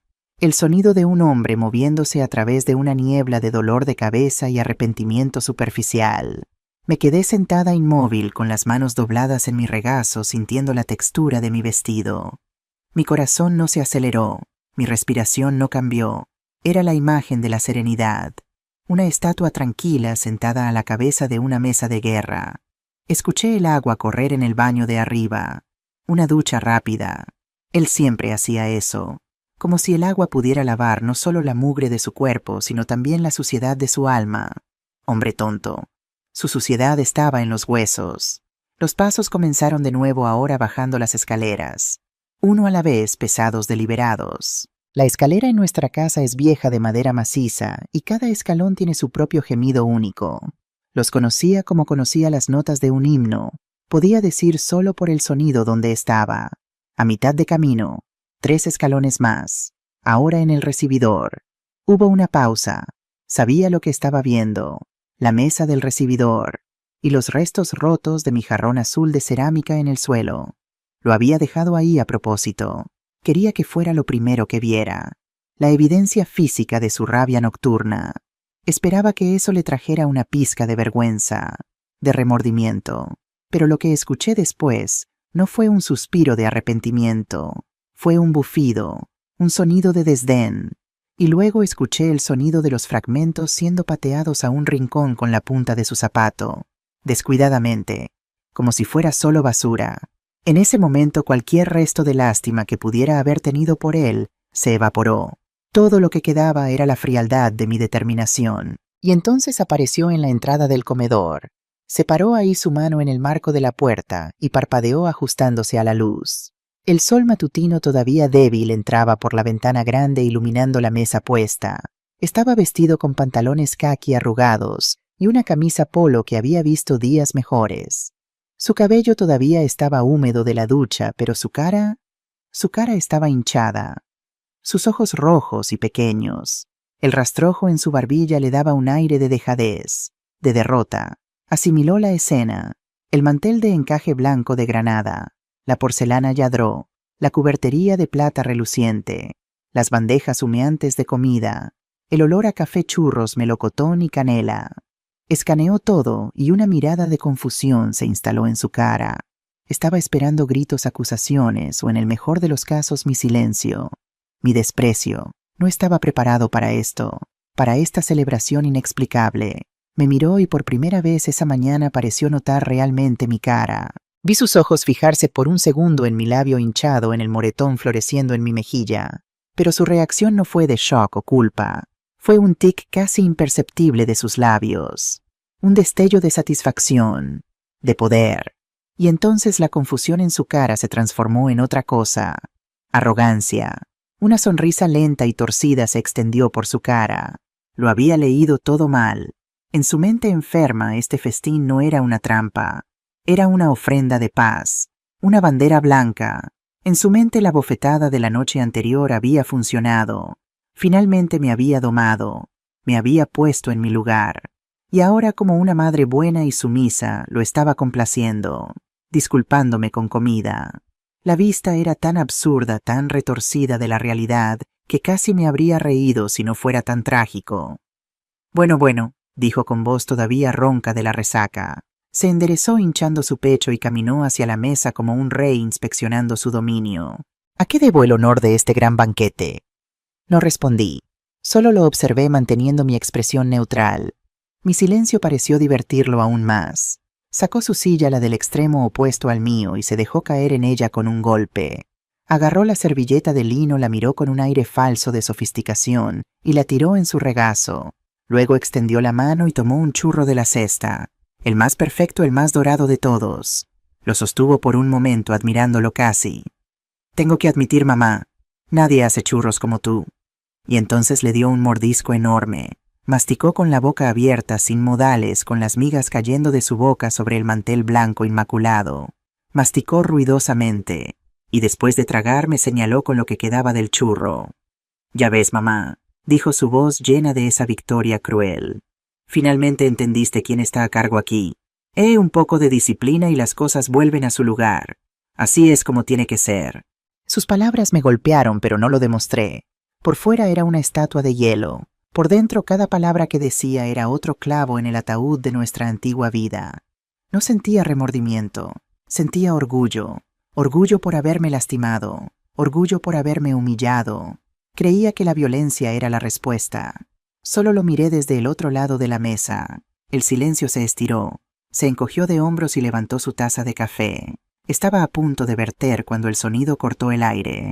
Ding dong, el sonido del timbre de la puerta, agudo, claro, puntual. Mateo se detuvo, su mano suspendida sobre la cafetera. Un ceño de irritación se formó en su frente.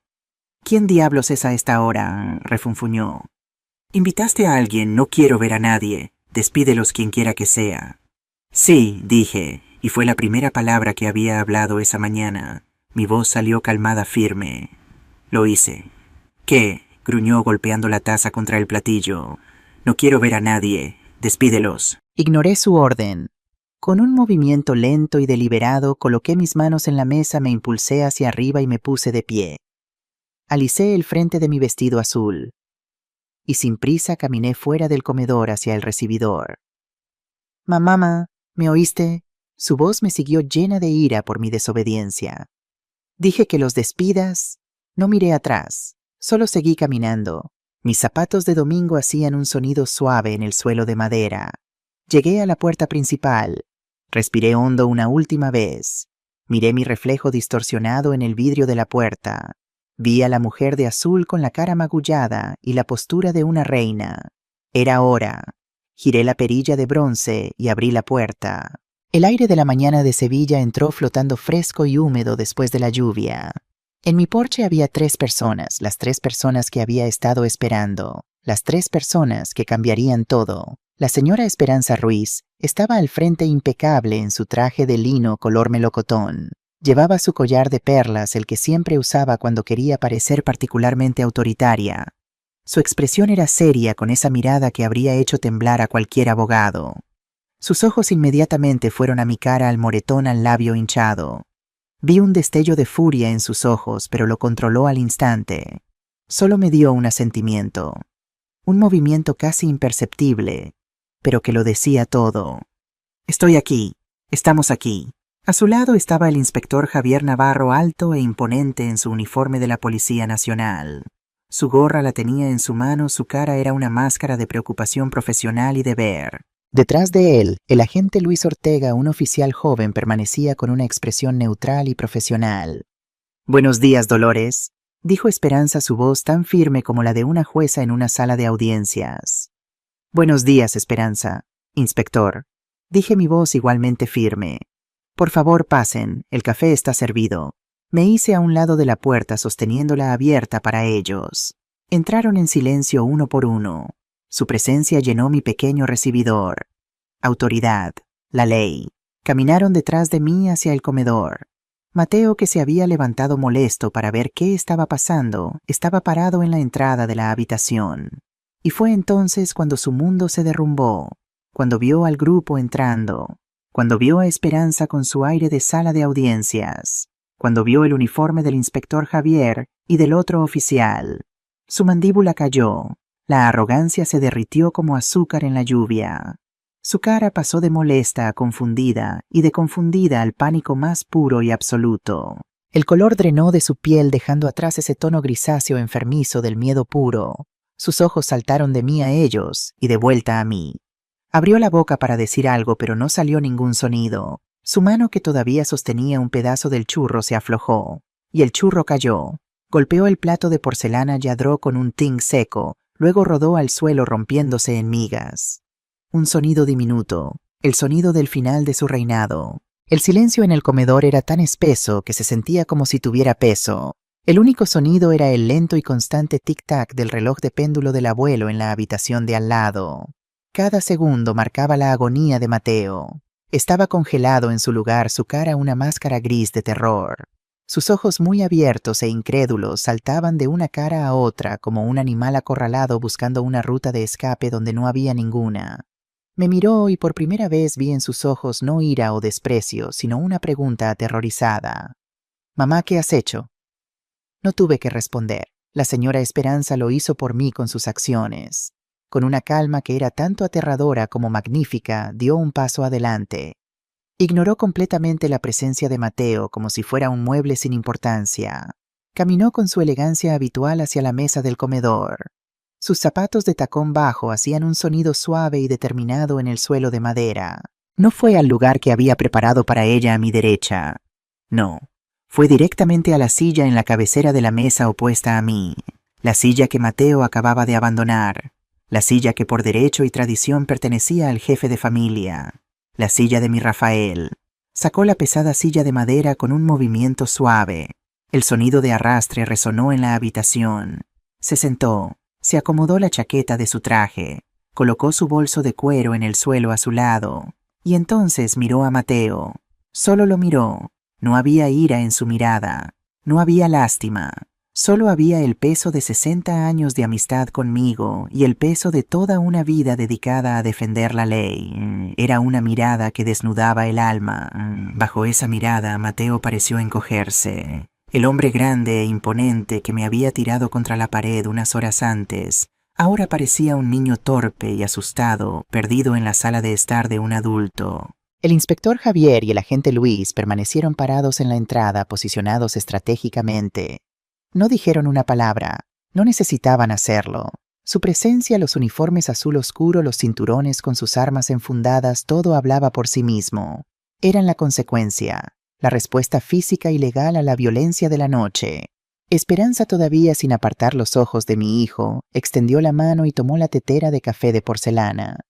«Este café huele maravilloso, Dolores», dijo su voz calmada y aterciopelada como si estuviera comentando sobre el clima en un té de la tarde. Se sirvió una taza el líquido oscuro y humeante llenando la porcelana blanca. Tomó la pequeña jarra de crema y añadió una gota. Revolvió el café con una cuchara de plata, el suave tintineo del metal contra la porcelana cortando la tensión. Tomó un sorbo. Luego colocó la taza de vuelta en su platillo con una delicadeza calculada. Finalmente le habló a Mateo. Mateo comenzó y su voz era baja, pero portaba una autoridad que llenaba cada rincón de la habitación. «Recuerdo cuando eras solo un niño pequeño. Solías correr a mi reja con un diente de león en la mano y decir, «Mira, tía Esperanza, una flor para ti». Mateo tragó duro. Su nuez de Adán se movió. «Recuerdo, ma'am», continuó, «que llevabas mis bolsas del mercado incluso cuando eran casi más grandes que tú. Eras un niño tan educado, tan amable». «Déjame llevar eso, tía Esperanza. No debería esforzarse. Eso es lo que siempre decías». Hizo una pausa tomando otro sorbo de café. Cada palabra que hablaba era un pequeño golpe, un recordatorio del hombre que debería haber sido en marcado contraste con el hombre en el que se había convertido. No era una acusación, era un elogio fúnebre. «Tu padre», dijo, y el nombre de Rafael pareció colgar en el aire. Habría estado tan orgulloso de ese niño. El niño que se convirtió en hombre fue a la universidad, el primero en la familia, el orgullo de su madre. Hizo otra pausa y me miró. Luego sus ojos volvieron a Mateo y la suavidad en su voz desapareció reemplazada por una hoja de acero. «¿Dónde se fue Mateo? ¿Dónde está ese hombre?» Mateo abrió la boca. Un sonido ronco, un gemido escapó. «Tía Esperanza, no sé de qué estás hablando. Esto es solo un malentendido familiar». Fue la cosa equivocada que decir. Los ojos de Esperanza se estrecharon. «Un malentendido familiar», repitió su voz goteando ironía. Señaló con su barbilla en mi dirección. «Mira la cara de tu madre, Mateo. Mírala bien. Eso en su labio, el moretón formándose bajo su ojo. ¿Eso te parece un malentendido?» Él no podía mirar. Sus ojos cayeron al suelo, a las migas del churro que había dejado caer. «No», continuó Esperanza, su voz aguda ahora. «Eso tiene un nombre y ambos sabemos qué es». Esa fue la señal del inspector Javier. Dio un paso adelante sacando una pequeña libreta de su bolsillo del uniforme. Su presencia era imponente. Miró a Mateo con una expresión de profunda decepción. Mateo Moreno Herrera, dijo su voz grave y oficial sin el calor del hermano Javier de la iglesia. Hemos recibido múltiples quejas de alteración del orden público de tus vecinos en los últimos 6 meses. Ruido fuerte, música a altas horas, gritos. Mateo encogió los hombros todavía mirando al suelo. También tenemos un registro, continuó Javier volteando una página en su libreta, de un altercado en el bar La Carbonería hace 3 semanas. Estuviste involucrado en una pelea. Tuviste que ser contenido por seguridad. Fuiste liberado con una advertencia. Hizo una pausa y su mirada se volvió aún más seria. Y tenemos 2 informes sin confirmar todavía de una parada de tráfico por conducción temeraria después de salir de dicho bar. En resumen, Mateo, has estado en nuestro radar. Cada palabra del inspector era un clavo siendo martillado. La lista de sus fracasos, sus transgresiones siendo leídas en voz alta en su comedor de la infancia, frente a la mujer que era una segunda madre para él. La humillación era palpable. El aire estaba espeso con ella. Y entonces esta mañana a las 4:37 recibí una llamada. La voz de Javier se endureció. Una denuncia de agresión doméstica desde esta dirección. La víctima, tu madre, Dolores Moreno García. Me puse de pie. Todas las miradas se volvieron hacia mí. Mi espalda dolía, pero el cinturón de soporte lumbar me mantenía erguida. No flaquearía. No ahora. Caminé lentamente alrededor de la mesa hasta que estuve parada junto a la silla de Esperanza. Coloqué mi mano en su hombro. Sentí la solidez, el apoyo. Y entonces miré a mi hijo. No al suelo. No a la pared. Directamente a sus ojos. Y por primera vez en mucho tiempo, fui yo quien lo hizo apartar la mirada.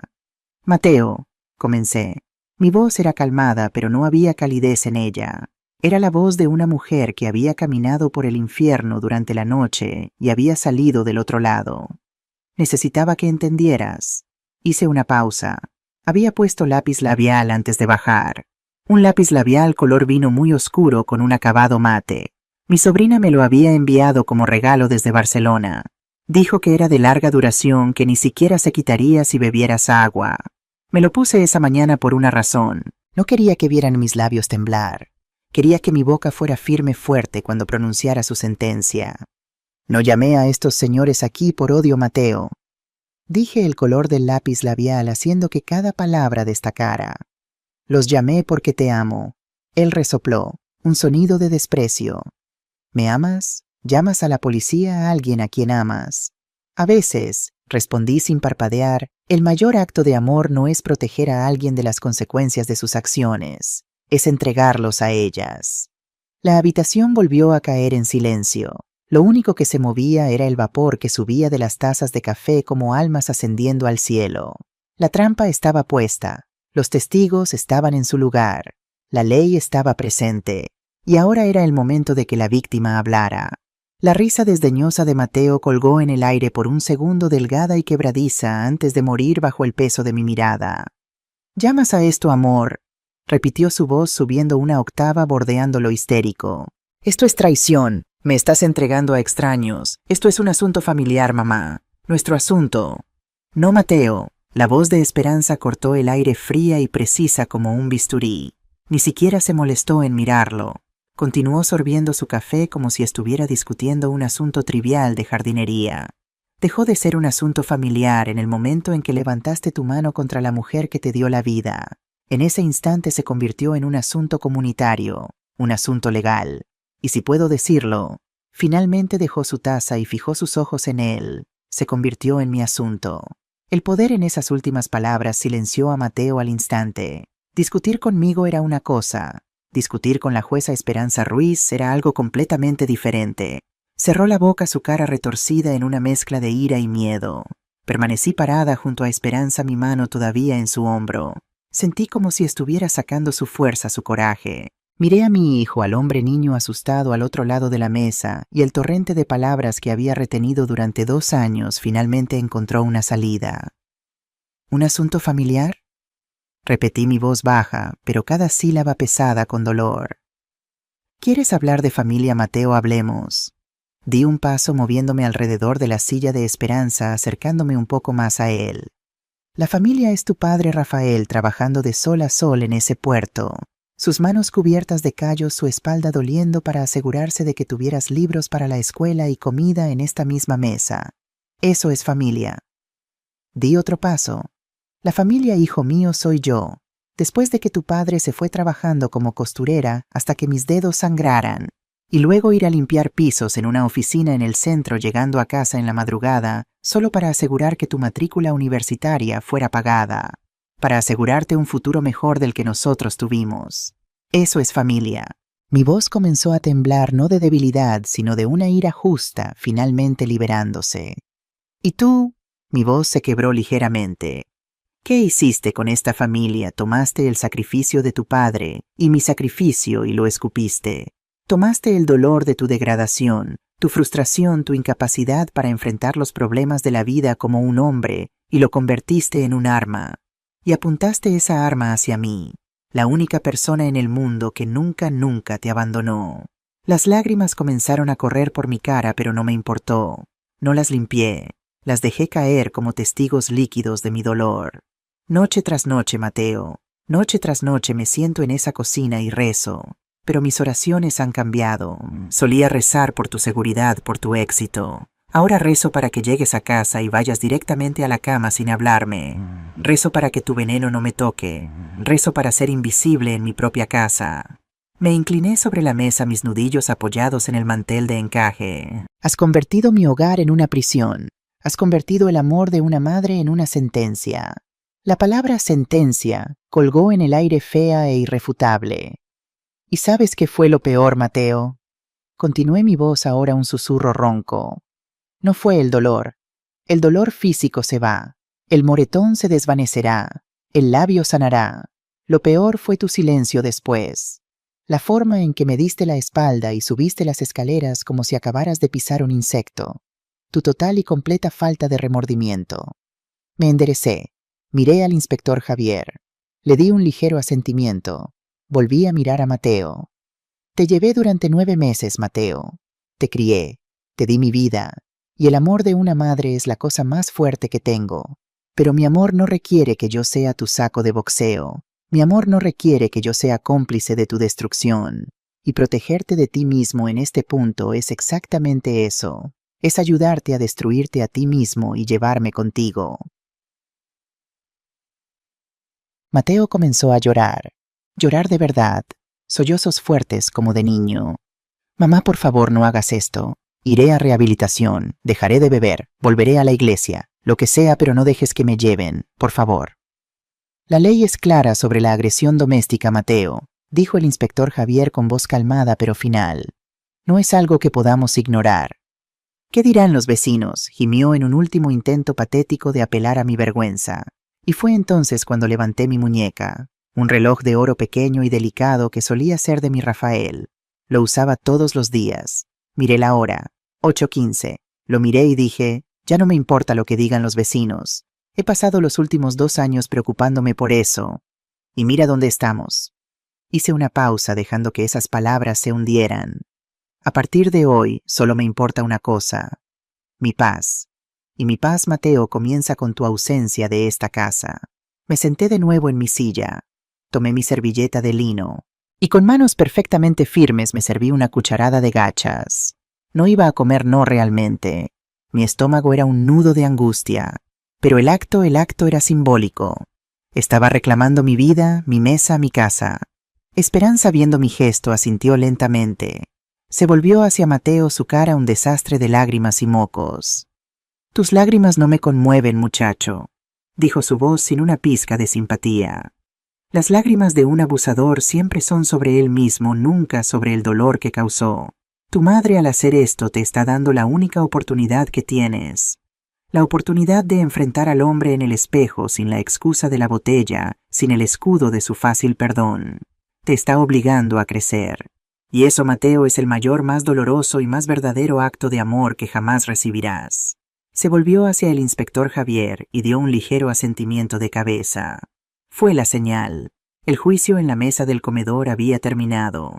La sentencia estaba a punto de ejecutarse. El asentimiento de Esperanza fue casi imperceptible, pero para el inspector Javier fue tan claro como el sonido del mazo de un juez. Guardó su libreta en el bolsillo de su uniforme, y ese pequeño gesto marcó el final de la conversación y el comienzo de la acción. Dio un paso adelante, entrando completamente en el comedor. El agente más joven, que había estado apostado cerca de la puerta, lo siguió. El aire en la habitación, que ya estaba pesado, se volvió delgado.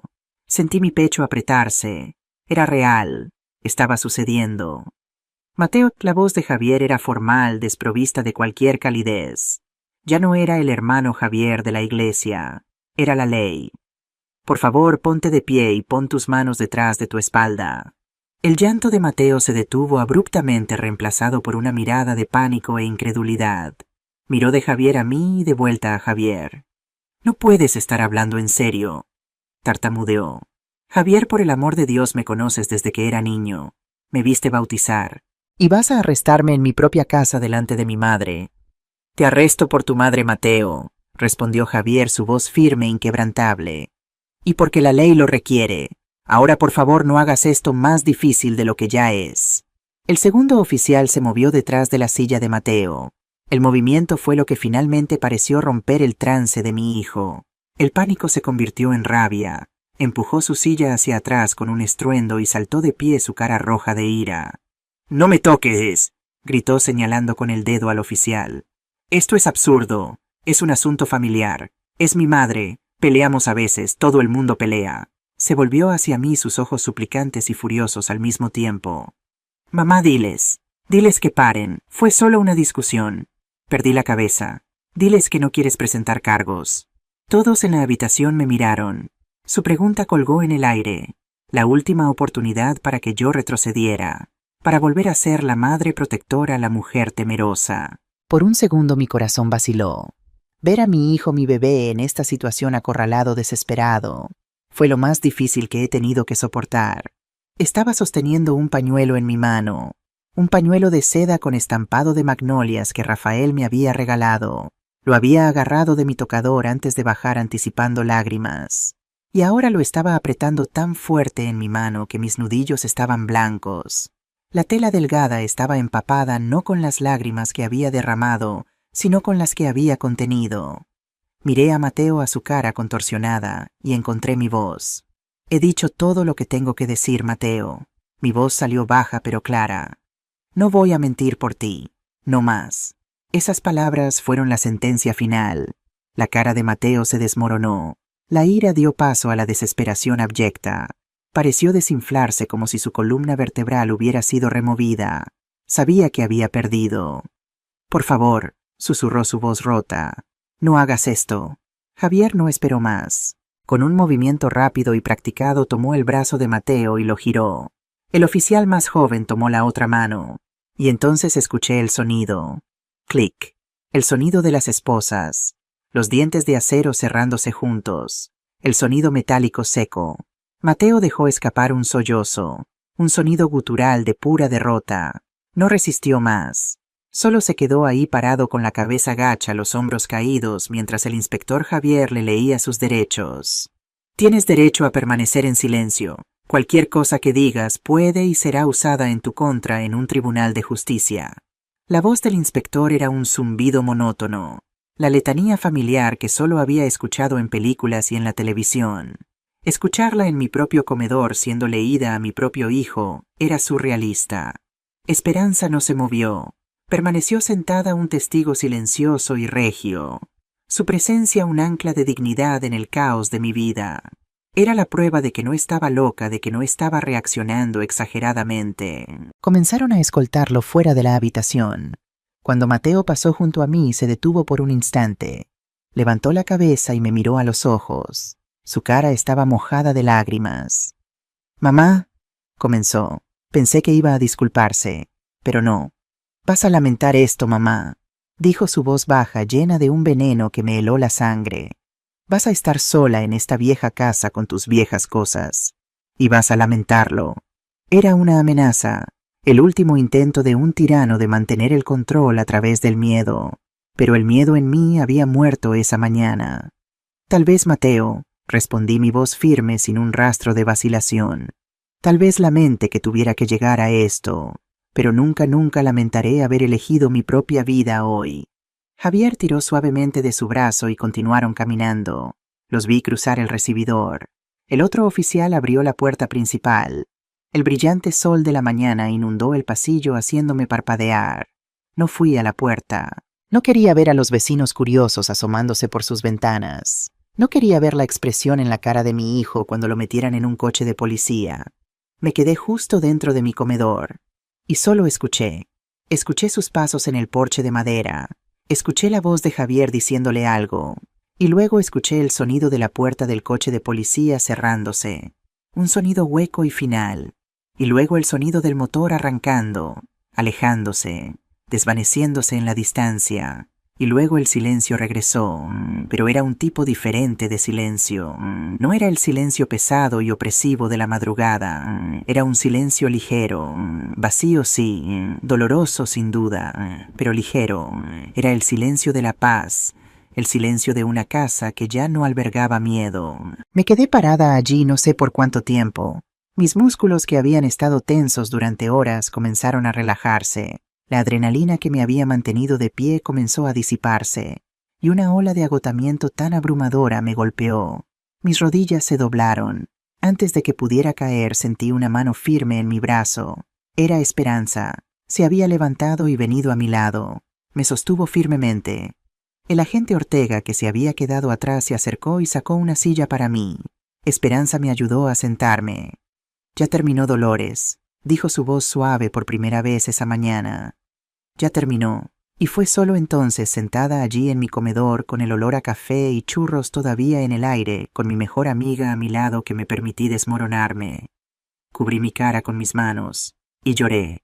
Lloré por la pérdida de mi hijo, por la vergüenza, por el dolor. Lloré por el niño que una vez fue y el hombre en el que nunca se convirtió. Lloré por la soledad que me esperaba. Y lloré también por el alivio aterrador de estar finalmente absolutamente libre. Esperanza puso su brazo alrededor de mis hombros. Me dejó llorar.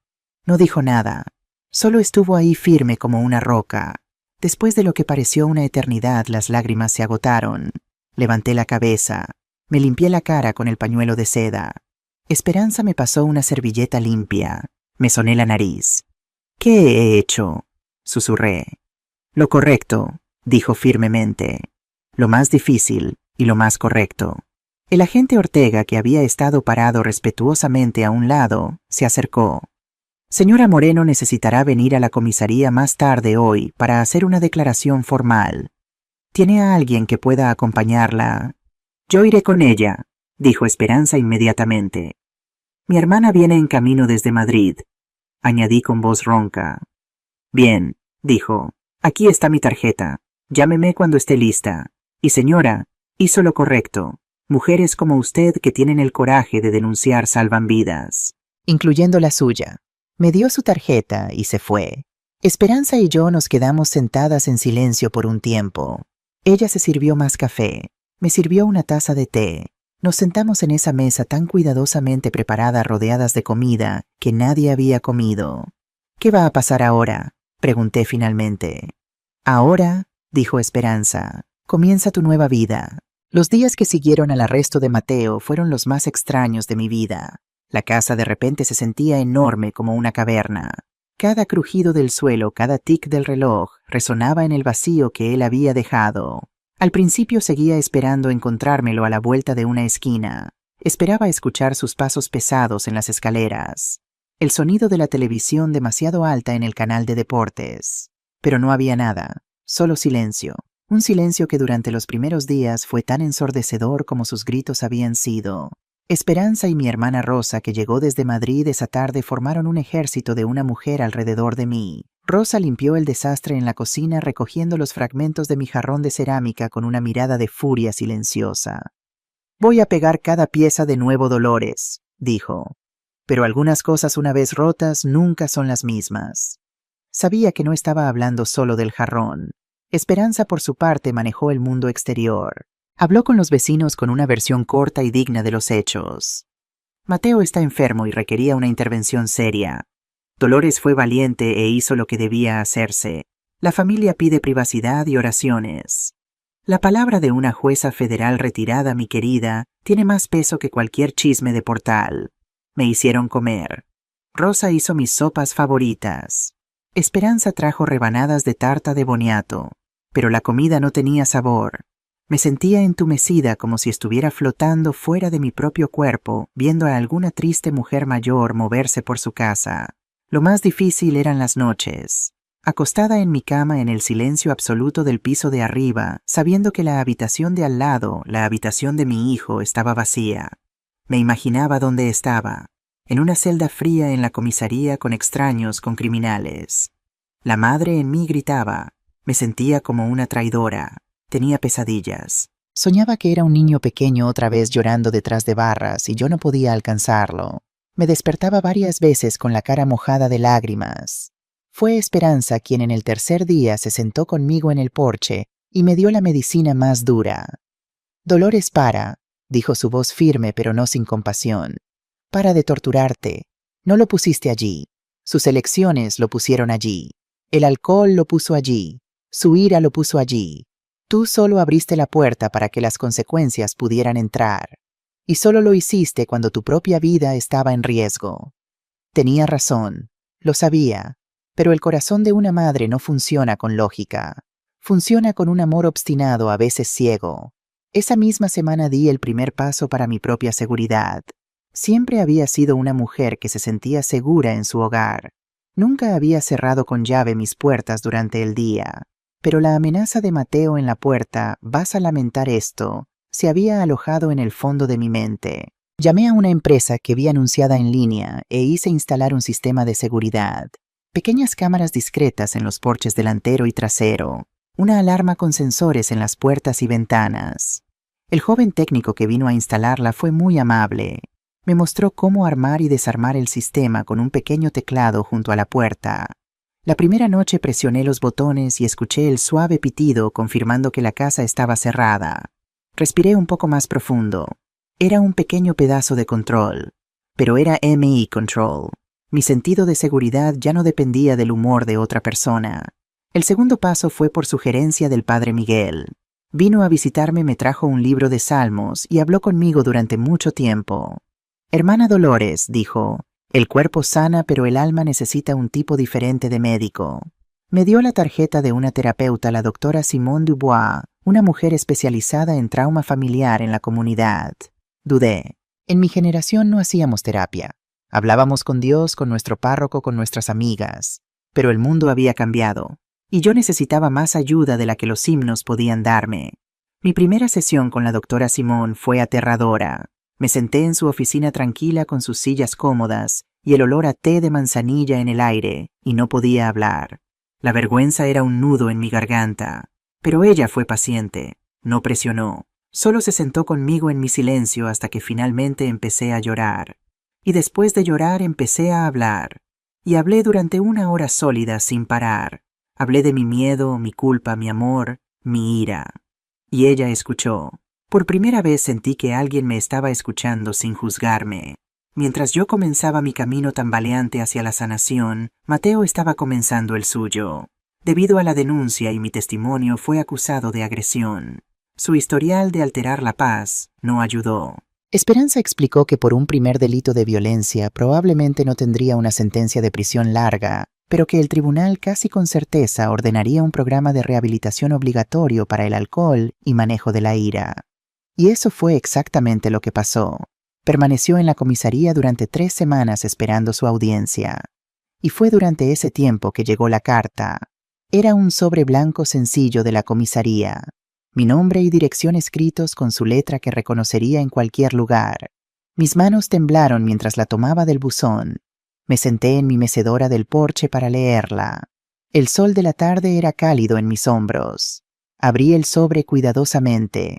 La carta era corta, escrita en una hoja de papel rayado. Mamá, realmente no sé cómo empezar esto. Supongo que lo siento no es suficiente. He dicho y hecho cosas imperdonables. Lo sé ahora. Estas últimas 3 semanas aquí sobrio sin nada para distraerme han sido las más largas y claras de mi vida. He tenido que mirar al hombre en que me he convertido, y no me gustó lo que vi. La carta continuó. Era sincera, era dolorosa, era la voz de mi hijo real, no la del monstruo borracho. Por primera vez en más de 2 años. Leí la carta 2-3 veces. Las lágrimas corrieron por mi cara y cayeron en el papel difuminando la tinta. Pero no eran lágrimas de tristeza, eran lágrimas de esperanza, de alivio. El tribunal lo sentenció a 6 meses en un programa de rehabilitación residencial seguido de 1 año de libertad condicional y terapia obligatoria. 6 meses. Parecía una eternidad, pero por primera vez sentí que había una luz al final del túnel. Un túnel largo, oscuro y aterrador, pero había una luz. En los meses que siguieron me concentré en mí misma. Continué mi terapia con la doctora Simón. Me reuní con el grupo de costura de la iglesia. Empecé a invitar a Esperanza a tomar el té otra vez. Lentamente mi casa comenzó a sentirse como un hogar otra vez. No una prisión. El silencio ya no era aterrador. Era pacífico. Compré una tableta, una de esas, con una pantalla grande y una funda bonita de cuero. Aprendí a usarla para leer mis libros, ver las noticias, hacer videollamadas con Rosa. El mundo que se había encogido al tamaño de mi casa empezó a expandirse de nuevo. Y luego 6 meses después el teléfono sonó. Era un mediador del centro de rehabilitación. Mateo había completado el programa con éxito. Estaba sobrio. Estaba trabajando en un trabajo sencillo empaquetando comestibles en un supermercado. Estaba viviendo en un pequeño apartamento alquilado al otro lado de la ciudad. Y estaba pidiendo verme. No en casa, no solo, en una sesión mediada con un terapeuta presente. Mi corazón saltó. Miedo, esperanza, duda. Todo se arremolinaba junto. Estaba lista, quería verlo. Miré alrededor de mi sala de estar. La luz de la tarde entraba por la ventana, mis plantas de interior, las fotos de mi familia. Estaba en paz, y la pregunta que me hice fue, ¿estoy dispuesta a arriesgar esta paz? Pero después de mucha reflexión, después de hablar con Esperanza, con la doctora Simone, con Rosa, decidí que sí, tenía que cerrar ese capítulo, no dejándolo abierto y desgarrado, sino poniendo un punto firme al final, un punto que tal vez podría ser el comienzo de una nueva oración. Hoy sentada en mi porche sintiendo la brisa de la tarde finalmente siento paz. La casa está tranquila, pero es un silencio bueno. Es mi silencio. Mi hijo está vivo, está sobrio y está convirtiéndose a los 42 años en el hombre que debería haber sido a los 22. Costó un acto terrible, un dolor inmenso para que sucediera. Nos vemos cada 2 semanas en un pequeño café a mitad de camino entre nuestras casas. Nos sentamos en la misma mesa junto a la ventana. Siempre pedimos lo mismo: café negro para él, té de limón para mí y una rebanada de tarta de manzana para compartir. Hablamos de su trabajo en el supermercado, de mi jardín, del clima en Sevilla. No hablamos mucho del pasado. La relación no es la misma. La intimidad, la confianza ciega de una madre e hijo. Eso se fue, tal vez para siempre, pero en su lugar algo nuevo ha crecido, un respeto cauteloso, un amor con límites. Es una relación más triste tal vez, pero es segura. Y para mí hoy la seguridad vale más que cualquier otra cosa. Aprendí que el amor de una madre a veces tiene que ser cruel para ser amable. Aprendí que el amor verdadero no se trata de soportar todo en silencio. El amor verdadero es tener el coraje de trazar una línea en la arena y decir, te amo pero me amo más a mí misma, y no cruzarás esto. Y a veces la familia que eliges para estar contigo como una jueza vecina y una hermana en otra ciudad es más fuerte que la familia de sangre que intenta derribarte. Miro el atardecer de Sevilla, naranja y rosa pintando el cielo sobre el Guadalquivir. Respiro profundo. Paz. Finalmente paz.